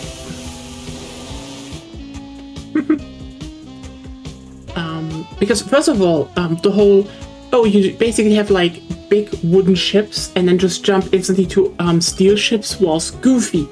Now you have like stuff in the middle. There's just more ships you can build. There's more you can think about. There's like, again, holy shit, they managed to abstract supply in a way that I literally looked at and be like, this is still this still sounds engaging for what you can do with raiding, while not being a micromanagement fuck and too simple. I genuinely will say, Paradox Interactive lucked the fuck out with Martin Unward and the Wiki 3. I know so many people look down on them, but I don't think I have seen any other team at at Paradox Interactive that had a game that was basically handed to them that was in a shit state, and they pushed it out in it works state, but every single update and major expansion makes the game factually better. Or sets it up for being better. Yeah, like I think, I know they always change stuff, or like, for example, the whole splitting shipyards into civilian and military shipyards and now back. It's just one of those, they kind of joked about, hey, look, we're just kind of going back to our old system. But on the other hand, the original system was too simple. Then they just were like, let's just expand it a bit until we get back to reworking. And now they rework it, and it's genuinely just so much better. Like, yeah, ironically, every single thing they do feels like they're also setting up something new. But Year 3 really feels like the biggest improvement they are doing so far to Wiki 3. Just hands down. And I cannot stress enough what this might do to the game. This is just so utterly huge, in my opinion. I might add, since we haven't clarified that for a while, micromanagement in and of itself is not bad. It's just bad for what Wiki 3 wants to be. Yeah. I do think, especially micromanagement should always happen in, how's it called? Context. I think that's the best. What? Yeah. Like, for example, if you play an RTS, micromanagement is kind of the name of the game. If you want to remove micromanagement, it's like you will still end up with some in the end. Yeah. Because if you technically you could make matches with APM limits. Yeah. What? Yeah, you could do that with APM limits, but like, if you want to reduce micro, technically, you could basically have certain like settings where you have like, okay, only so many actions per minute. It would obviously make the skill gap even further because problems of newbies isn't micromanaging, it's the basics. That is kind of, yeah. So you can do it, and I think it would be an interesting idea. It would just piss the people off who probably would want it the most. I mean, also, can I just point out that what you're currently describing is basically a 4X game or turn-based 4X game? Would not even be turn-based, because you have just a limited amount of actions you can do at any given time period or interval, and you would need to make the most efficient choices depending on how low the APM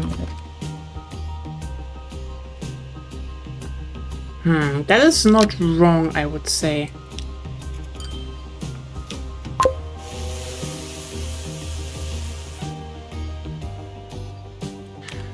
But yeah, generally I would say, you know, there will be some micromanagement. That is just, you can't really avoid that, I would say. Hello, are you? Oh yeah.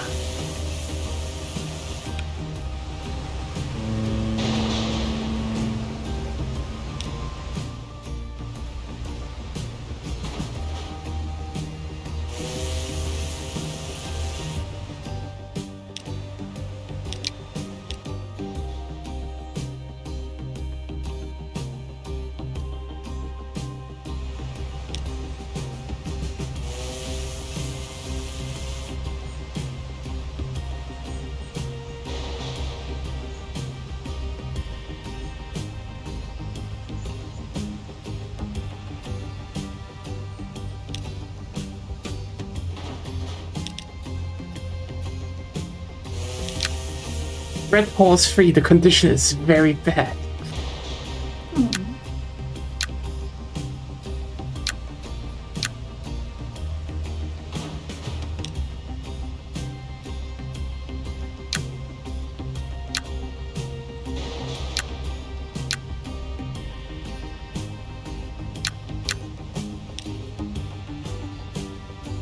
Not the horse.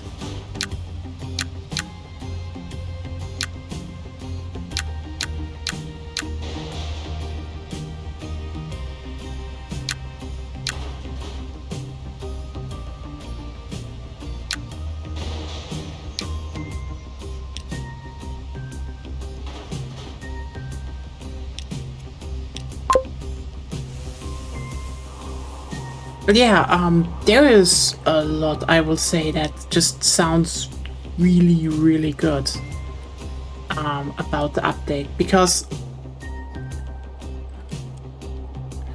there's a certain irony in the fact that, yeah, I mean, I don't say we were probably wrongly worried.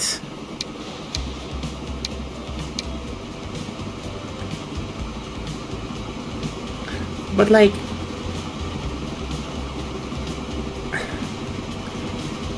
it's also kind of a whole, holy shit, they still managed to pull it off, because it was a big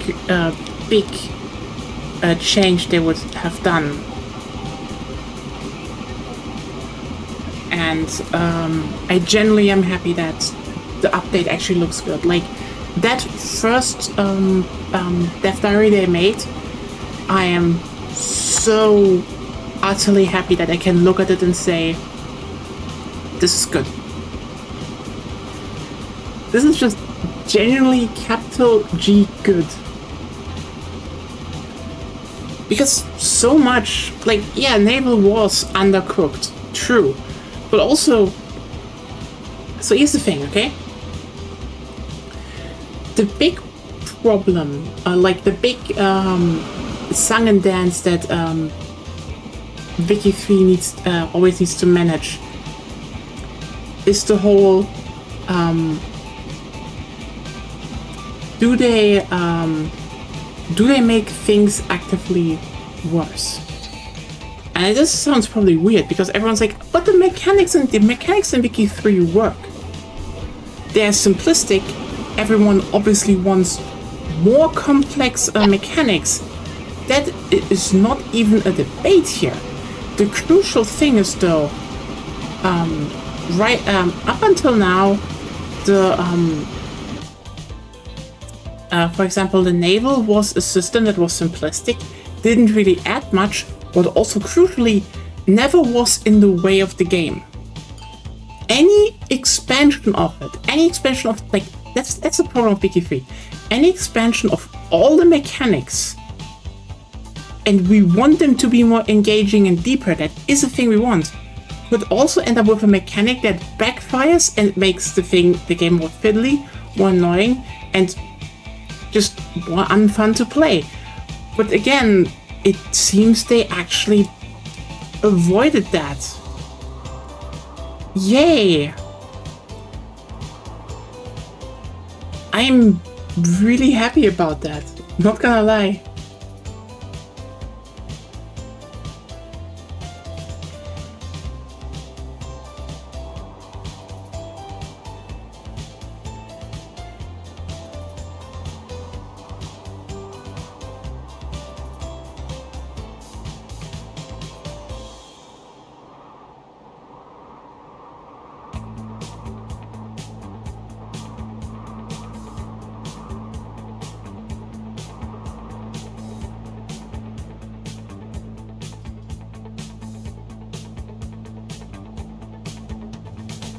But yeah, that is generally what I'm like. I'm just so happy it doesn't suck. I think that is for things being better.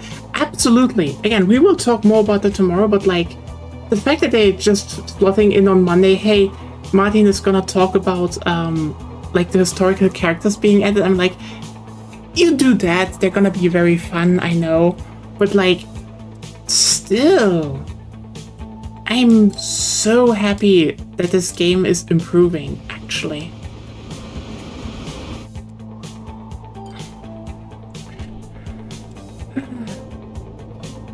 Boy.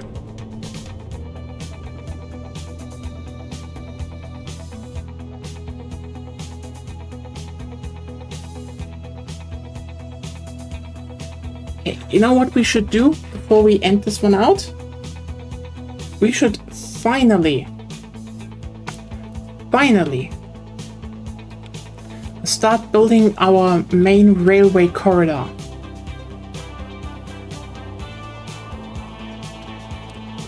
But yeah, I am just like, I'm sitting here and I'm happy. And yeah, the whole, how's it called? Like Zep, I think his first reaction was quite literally losing my mind over all this. And like, I get it. It is surreal to look at this and just be like, this is good. This is just really, ow. Why are you laughing? I hurt myself and you're laughing. I'm getting bullied here by my girlfriend.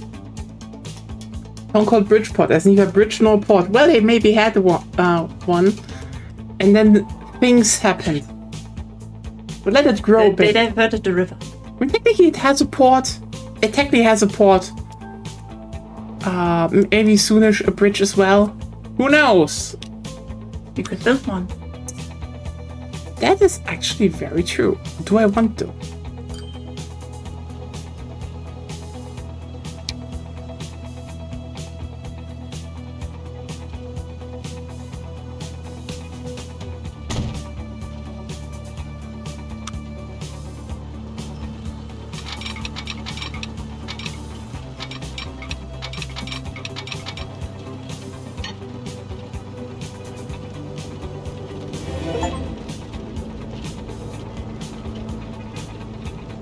Oh, another ship achievement. I'm getting all the ships here. Chat, can we get a W for ships in the chat?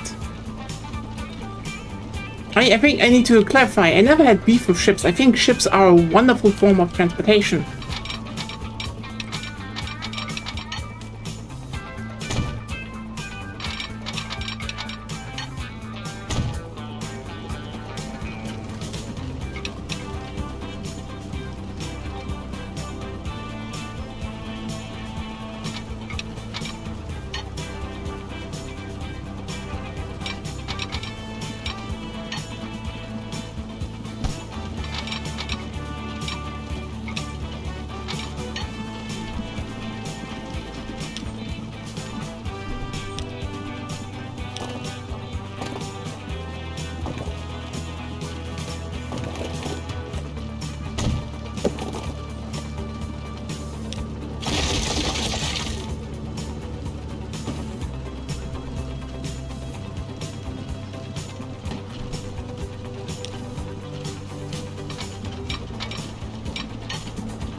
Whips, I like that. That's a good W for ships, indeed.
Okay, now give me my 1 million per month again, and I can demolish a lot of houses along this road.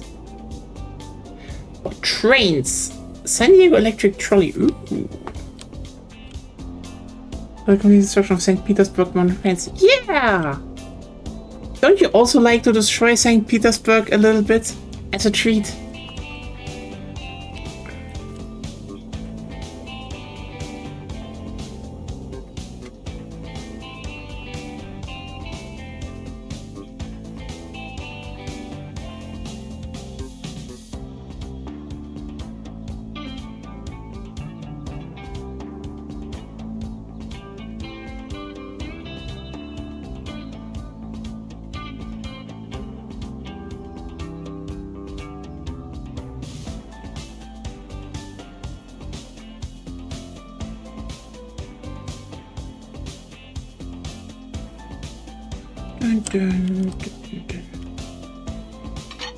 No!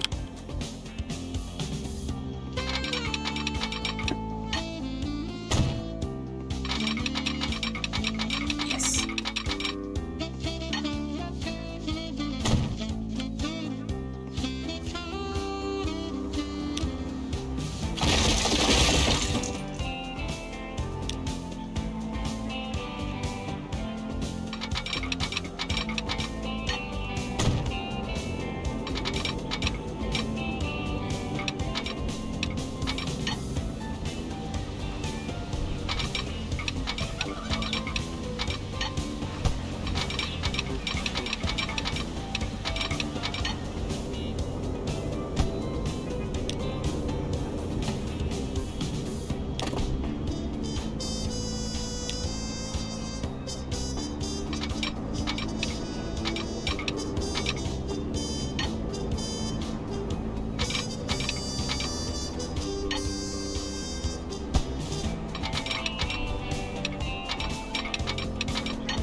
Oh no, St. Petersburg, you don't build another road there just because I need to redesign my whole track.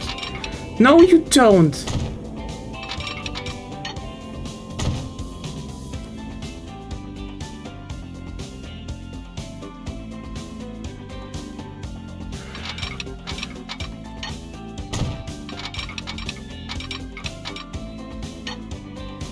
Finally.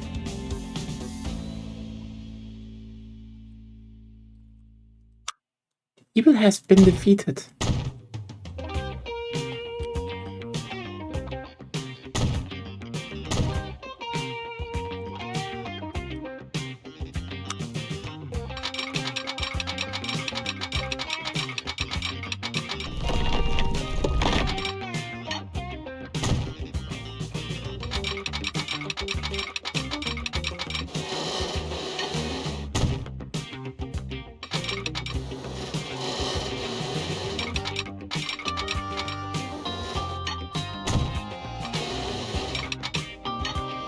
Hello. Why are you trying to do that? Oh. Oh. Oh. No. No. No. No. No. No. No. Yes. No, not collision. You're a collision. Your fucking mom is a collision game. What is wrong with you? Oh no, collision. No. Oh no, where is it? What? No.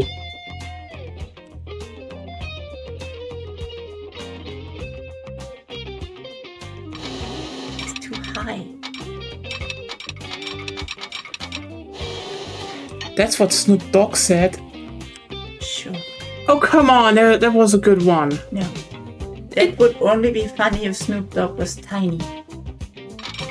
Wait. How can I change bridge types? How do you change bridge types? Is why they wanted to make a third version of the game. Absolutely. Transport Fever 2 has good aspects, but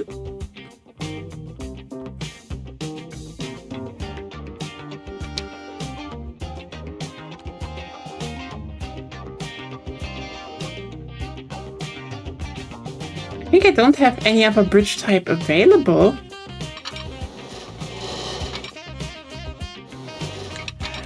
How about you just delete parts of the bridge there?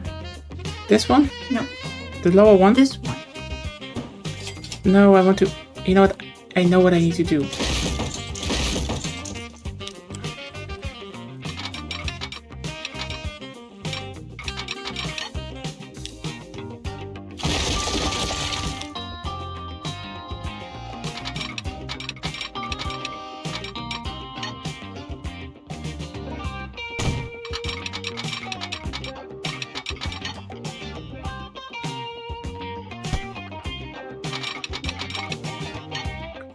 Impossible, my ass!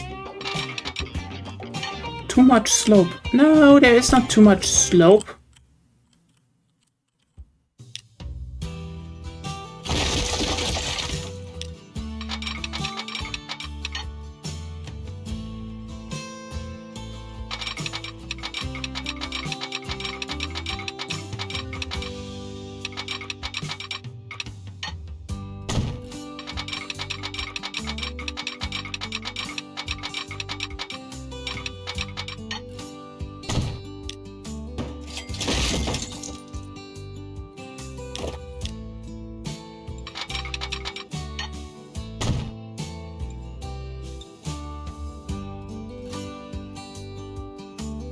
Oh, wait, I realized I just built a roller coaster.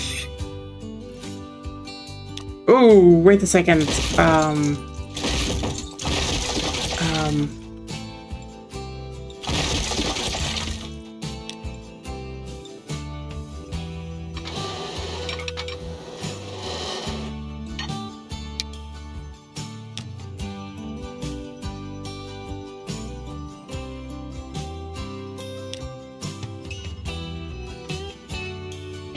I think we leave it with Stonebridge first. Now we can actually make it nice. Now it's just a nicer... Yeah.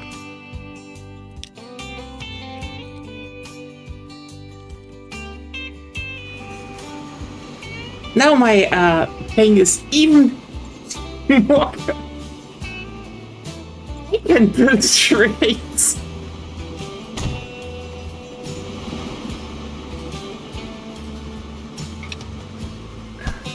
I would still like a game like this with multiplayer in mind. Oh yeah, absolutely. Like maybe depending on where you put your headquarters and where builders are, you only have a range in where to build.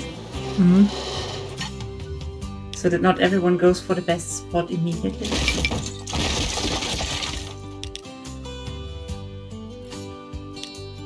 Hey, yeah, St. Petersburg, you're soon gonna be connected again. I just need to build superior infrastructure to roads. Okay, I kinda lied.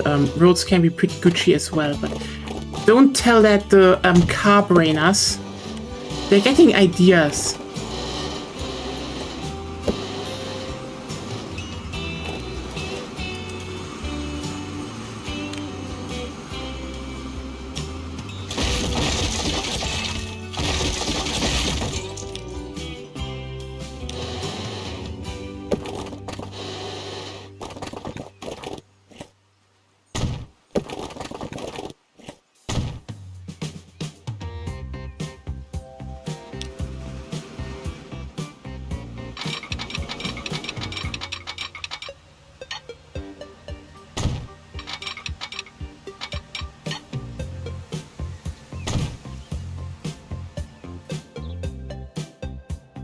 Is that hunger?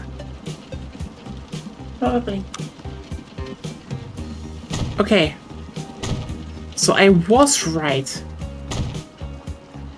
Well, it's also 09, so... Yeah, but I do want to... Can I please start my main line first? Yes, I'm only just saying, because you were like, oh, you will get hungry while...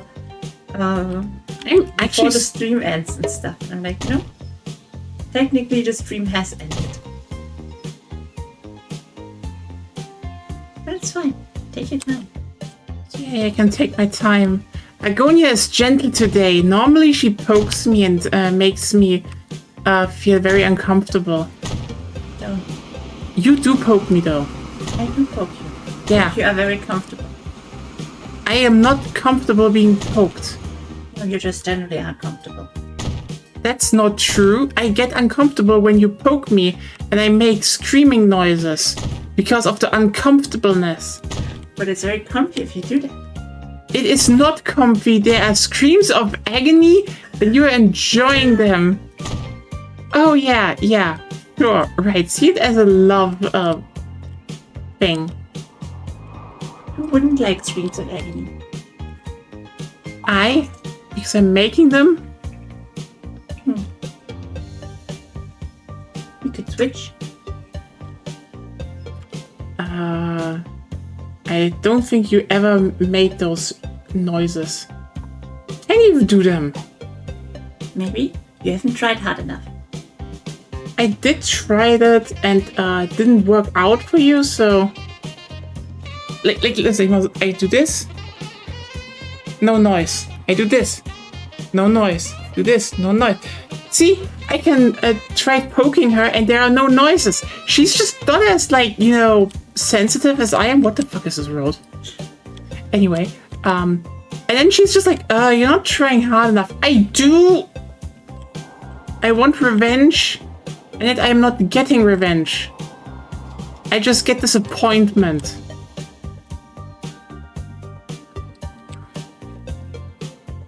Do you know how this is? How this feels like? Getting disappointed? That's my life. Yeah, I get poked all the time. And she's like, ooh, but that is so cute. And then I'm like, but it's uncomfortable. And she's like, but it's still cute.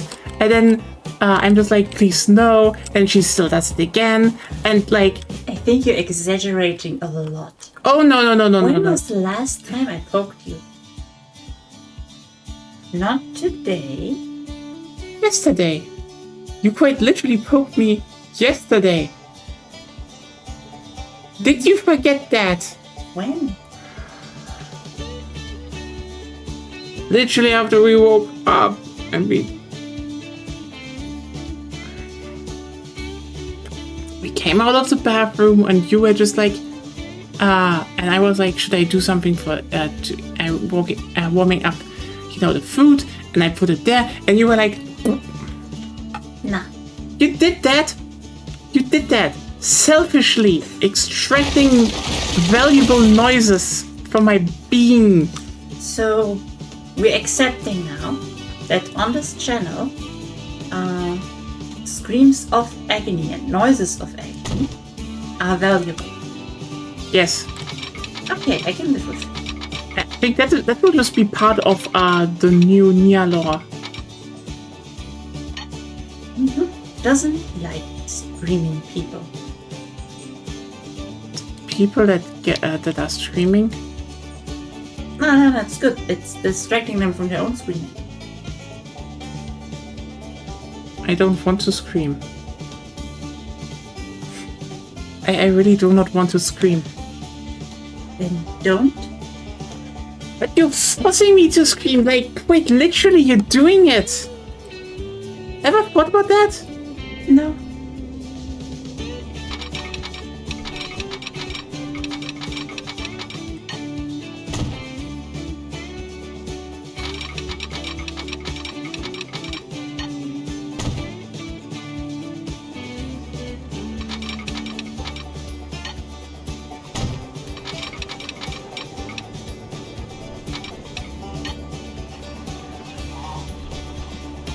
Stream Viewer is part of a long YouTube/Twitch tradition. Not even screaming that much. It's just, let's poke her in a spot that is just uncomfortable. So you kind of lied when you said you scream a lot. What? It is a scream. You said noises first. Yeah, it is still a noise. Screams are noises. Well, you're changing your mind a bit. What?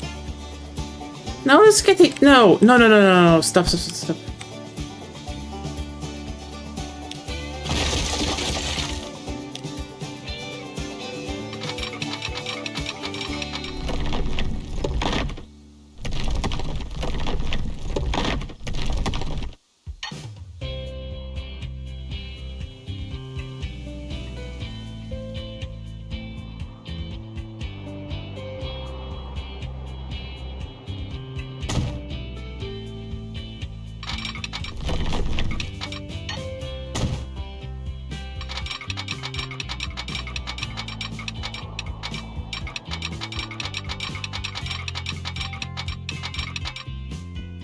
Chat, I need help with Agonia. She is just bullying me all the time. What can I do?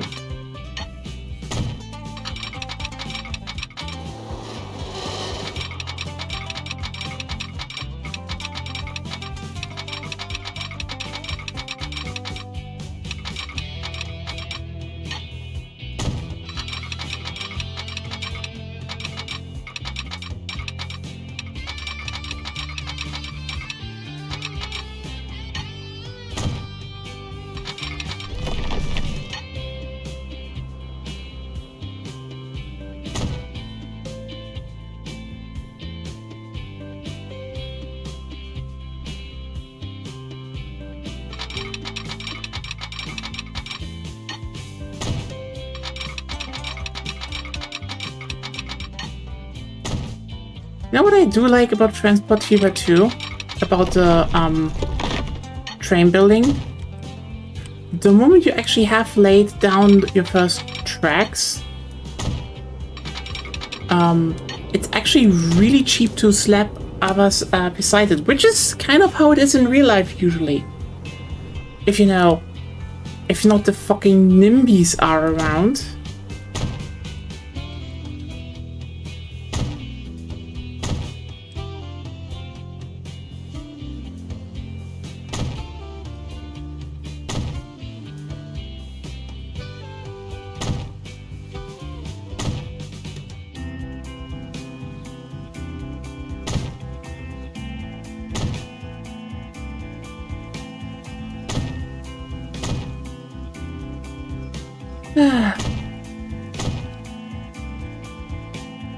Oh yeah, kind of had watched a bit of a funny video today.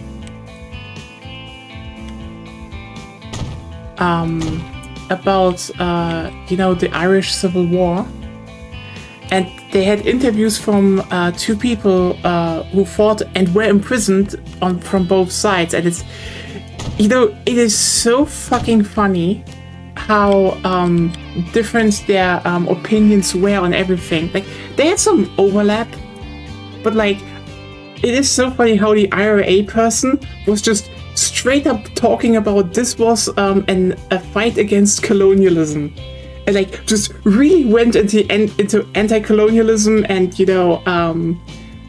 basically also Marxist parts, and you're like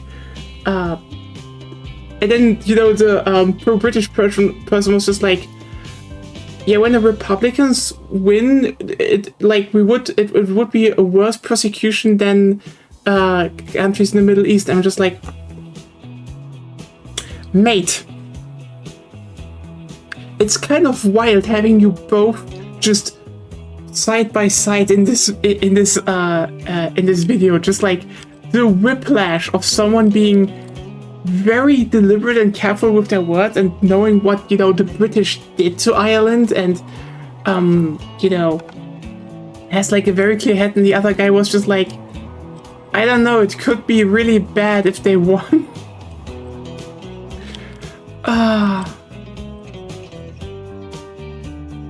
It's again, I probably should add, by the way, I do think, you know, what happened during the Irish Civil War was horrible. Also due to, in fact, because, you know, let's just be real here, Britain wanted to protect their colonial project. That's what the Irish Civil War was about. Britain protecting their, quite literally protecting their colonial project.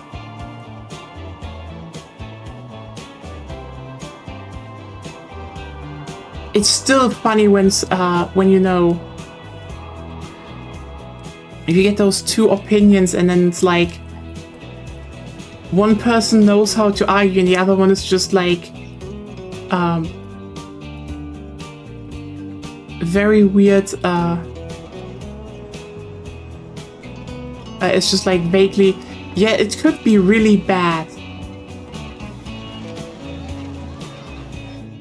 Okay, so I think we will expand the line going forward, but for now,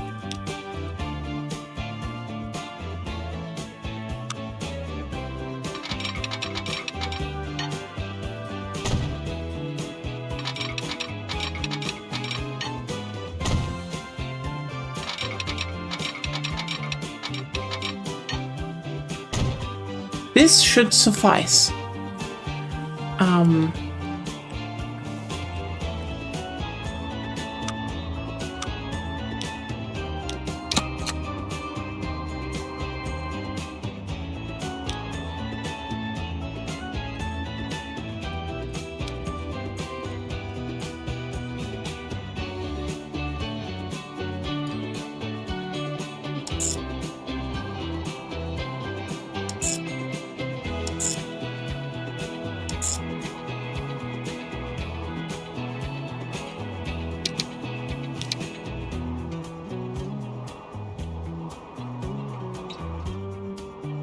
Okay,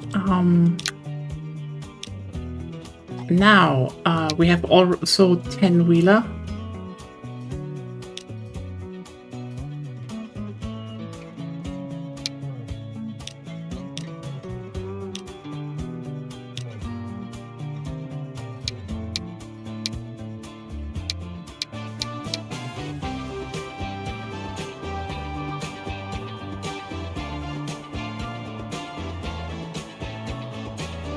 Yeah, building more of the line than Saudi Arabia. Yeah, I'm building a useful line, a passenger rail line.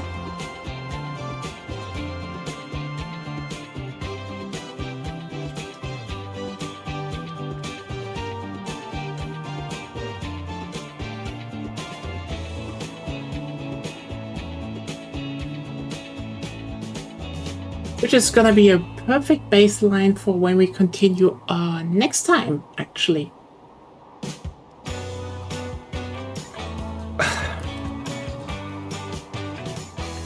God. You know what? Saudi Arabia is such a joke country at this point. Like, quite literally. This is why, by the way, this is why monarchies and dictatorships with endless money are bad. Like, I'm trying to think of like one dictatorship that genuinely worked out. And like,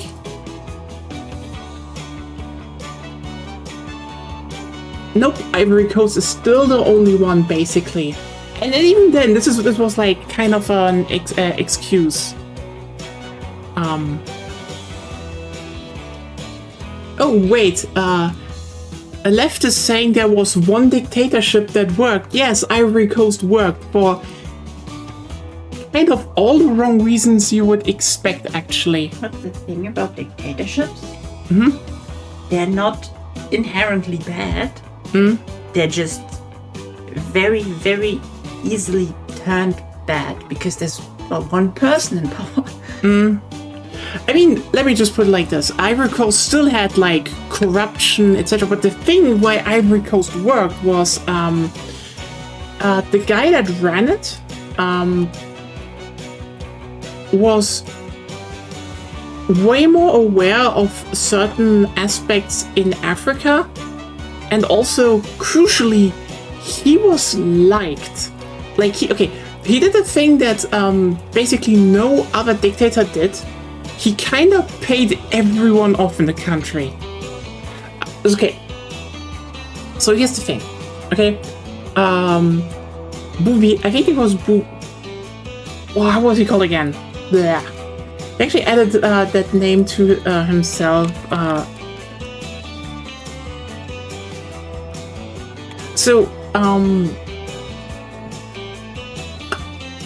No, not Gbagbo. Bojny, yeah. Philippe Houphouët Bojny. Okay, so this guy has quite a wild history. So Bojny basically came already from Ivory Coast was mainly a country where they grow cocoa beans. This is what they make money off there.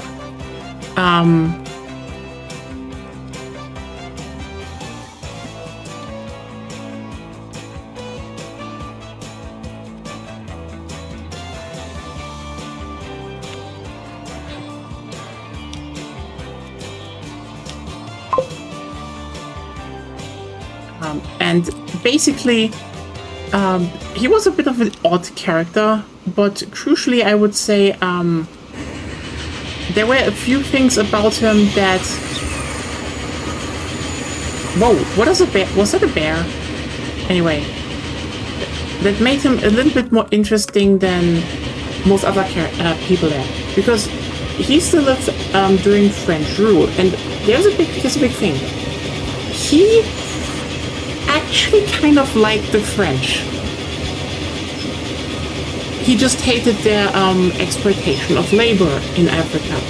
So he basically formed a group of farmers, which was basically the first, political group of Ivory Coast. And because his whole thing was, hey, we need to get rid of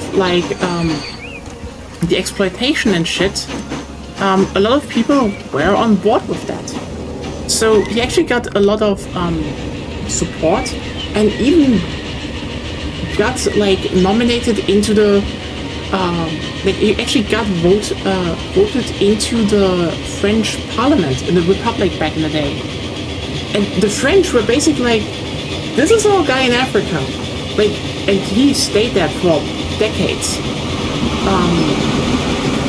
And you need to keep in mind, after the wars, like World War II, there was even a big vote on do colonies want to stay in France or independent? And this guy generally called on a lot of countries to, a lot of African countries to stay. And they won that vote. I mean, colonialism was over and it broke apart anyway, but yeah, he was really well respected. So the interesting thing that happened then is that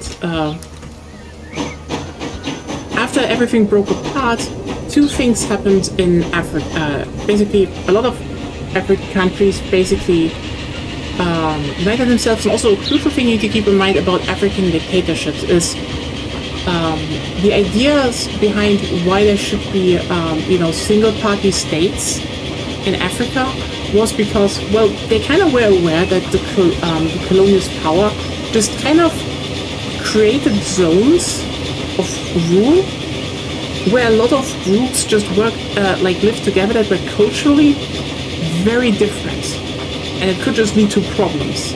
That is, by the way, the main idea, that they were like, if we just slap democracy into this chaos, it will end badly. And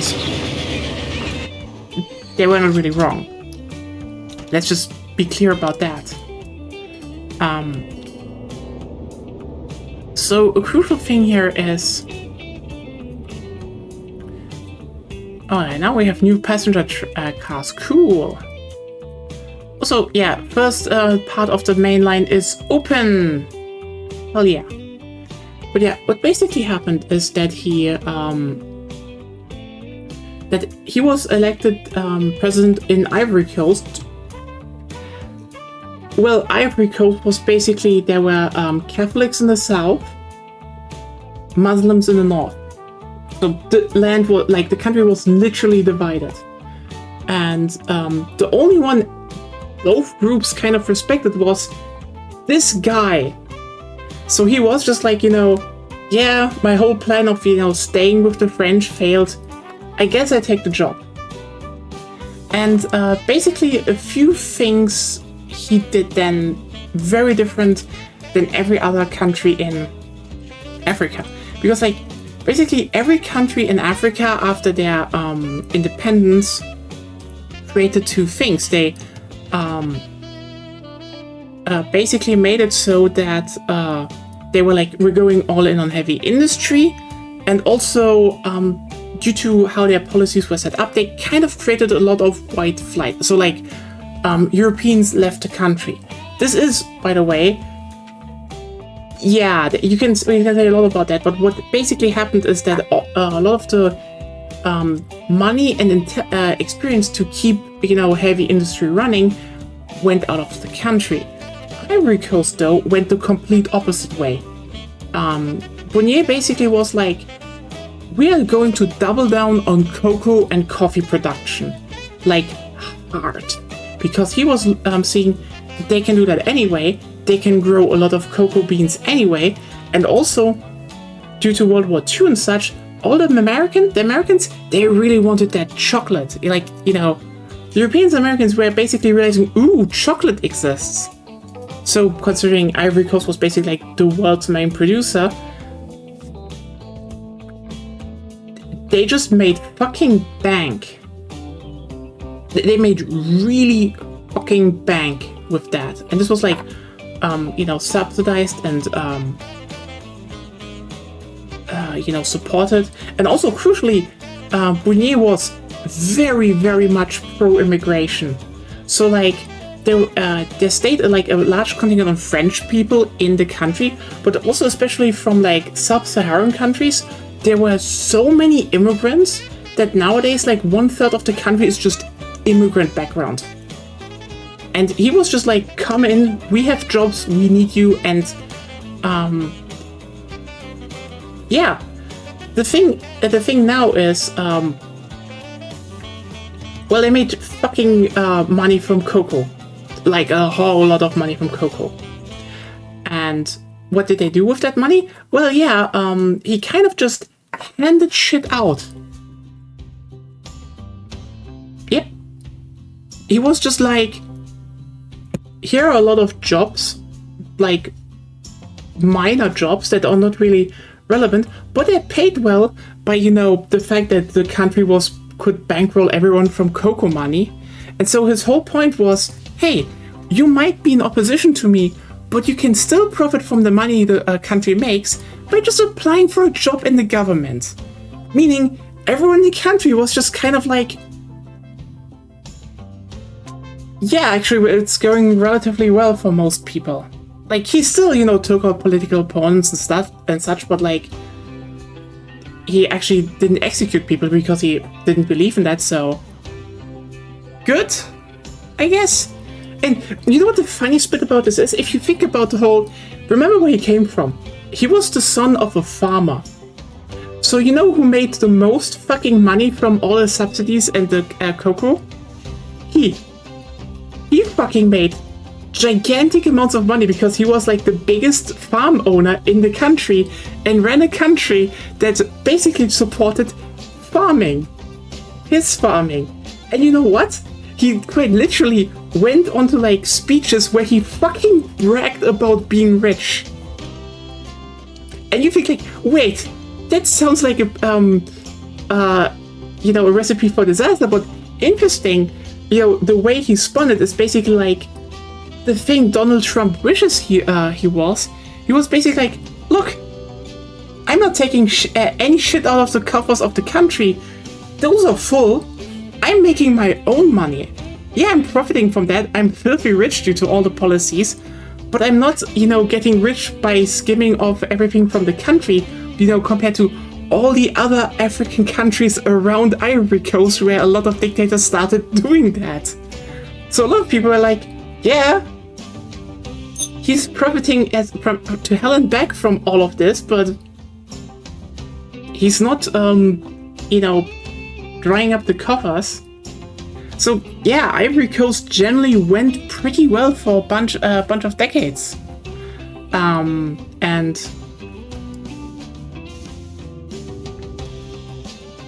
this was, and then kind of the collapse came because basically, a lot of other countries started planting cocoa beans, and they just dropped the world market price, meaning, yeah, suddenly the whole thing that made Ivory Coast really fucking rich compared to every other African country around them was a thing that became a crutch. And a bunch of other stuff happened, but crucially, what basically happened in the 90s, people demonstrated, forced open elections, and he still was voted in, even though this was like the one time he ran against an opponent, but he basically died a few years later. I remember the thing about the whole why he wanted things to be a single party state in the beginning, because he was like, tensions between groups can happen very, very easily in African countries. Yeah, so the guy that succeeded him, like, quite literally went on a full-on nationalist spree. And if you think about it, yeah, Ivory Coast, if you probably remember it from recent memory, was another country with a civil war. Because this dipshit basically went and was like, oh, no, we now need to stop all the immigration that made the country like what it is. Like, quite literally, Ivory Coast was built on immigration, and this guy was just like, oh, we need to check who's true Ivory Coastan. And this kind of just expanded later to just everyone who isn't a Muslim, because it always comes down to something like that. And he was disposed.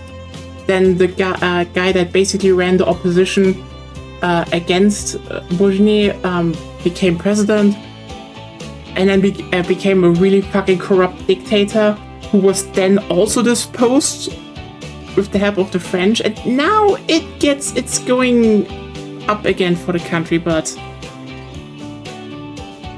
yeah.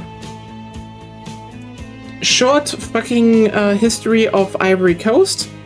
Simplified. It's very, very simplified. Possibly the one dictatorship that ran relatively well. For like, probably all the wrong reasons to a degree. Again, imagine standing there and just bragging how rich you're getting from all, from the company that profits from all the laws, and then just being like, I'm not skimming from the coffers though, and everyone's like, yeah, sure, that makes sense. Anyway, they should have probably invested way more into building train networks and connecting the country, and I mean, he electrified the country. I think Ivory Coast is like actually fully electrified. That was one of the things he said, I think, but yeah. But yeah, they could have built more trains and have maybe a bit more than just cocoa beans.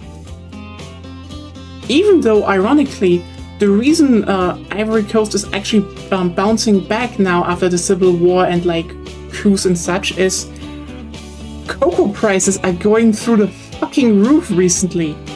Like, that's the reason, by the way, if you ever wondered where Dubai chocolate came from and why it was pushed so hard.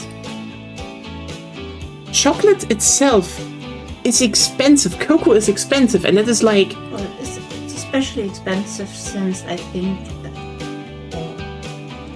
3 years or so, we always had bad harvests. Mm-hmm. Because of climate change. Yay! Climate change. I think there's a fungus going, but like, the thing is, yeah, that's why stuff like, stuff like Dubai chocolate exists, because like, if you can just fill the rest, if you can fill everything with like just filler, like pistachio and other shit material, and then just slap some chocolate around it, you save on cocoa. That's why Dubai chocolate was a thing. And there's a fungus growing. Yes, the fungus is called capitalism. Hey, Leda! No, there is a fungus that is destroying to a degree cocoa crops, but it's not as... I think that it's getting under control again. But yeah, basically what is happening right now... Ivory Coast is like still almost 50% of the cocoa trade in the world.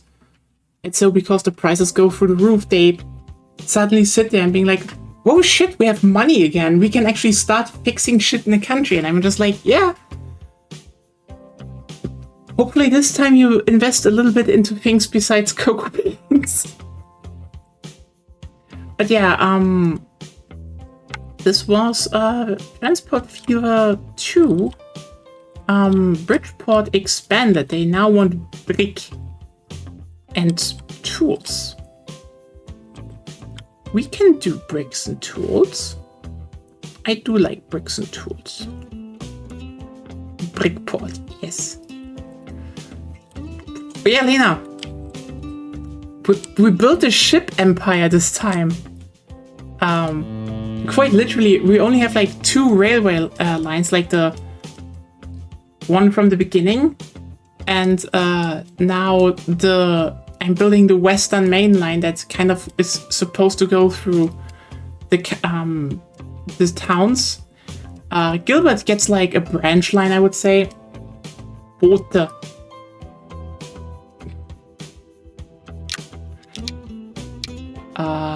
Ooh, that is for first diesel-powered diesel-electric ship.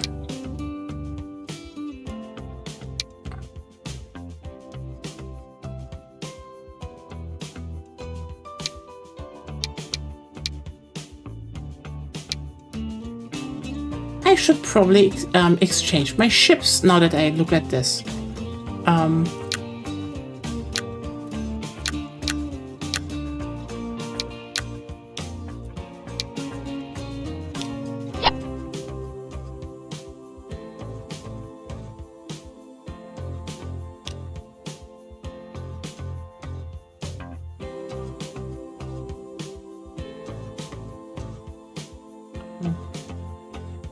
Yeah, Butter. You know, now I think about the whole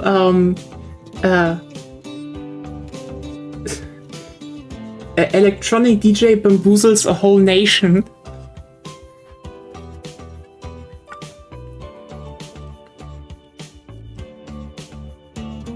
Like, okay, I know everyone probably knows Bass Hunter only from Dota, which, yeah, legendary song.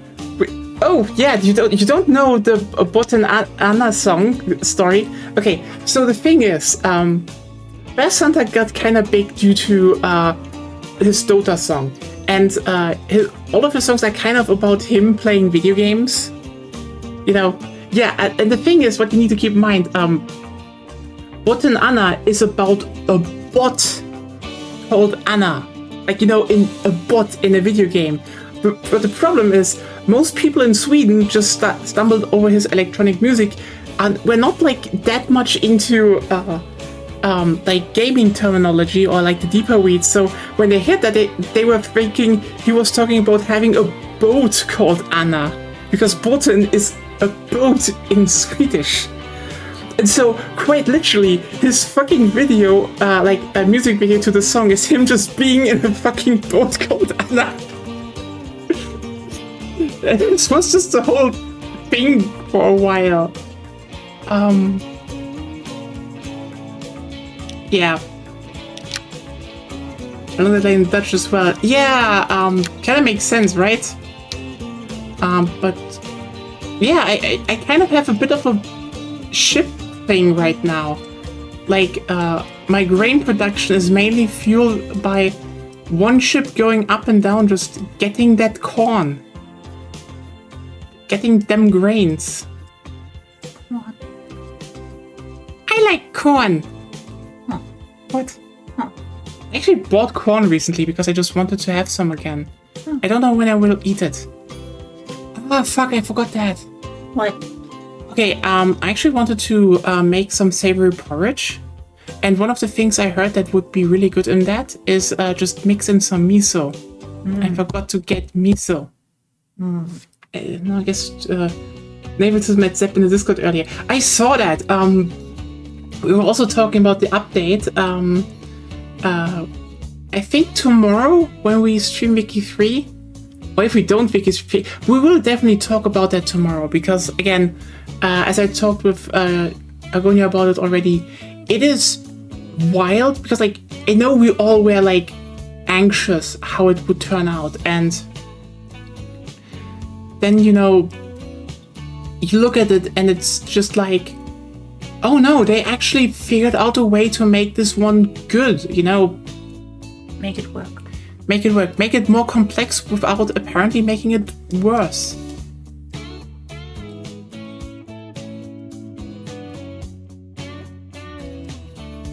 So yeah, happy about that.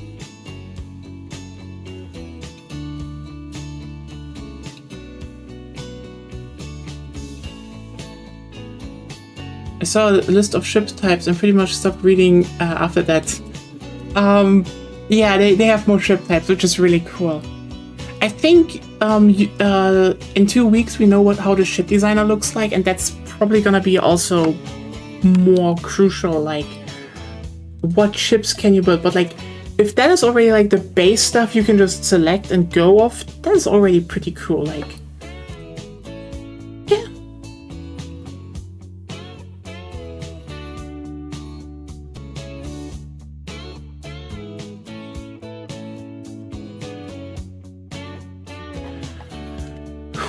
Anyway, thanks everyone for tuning in. Yeah.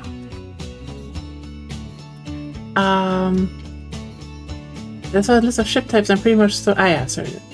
And I know, since this is very much appreciated,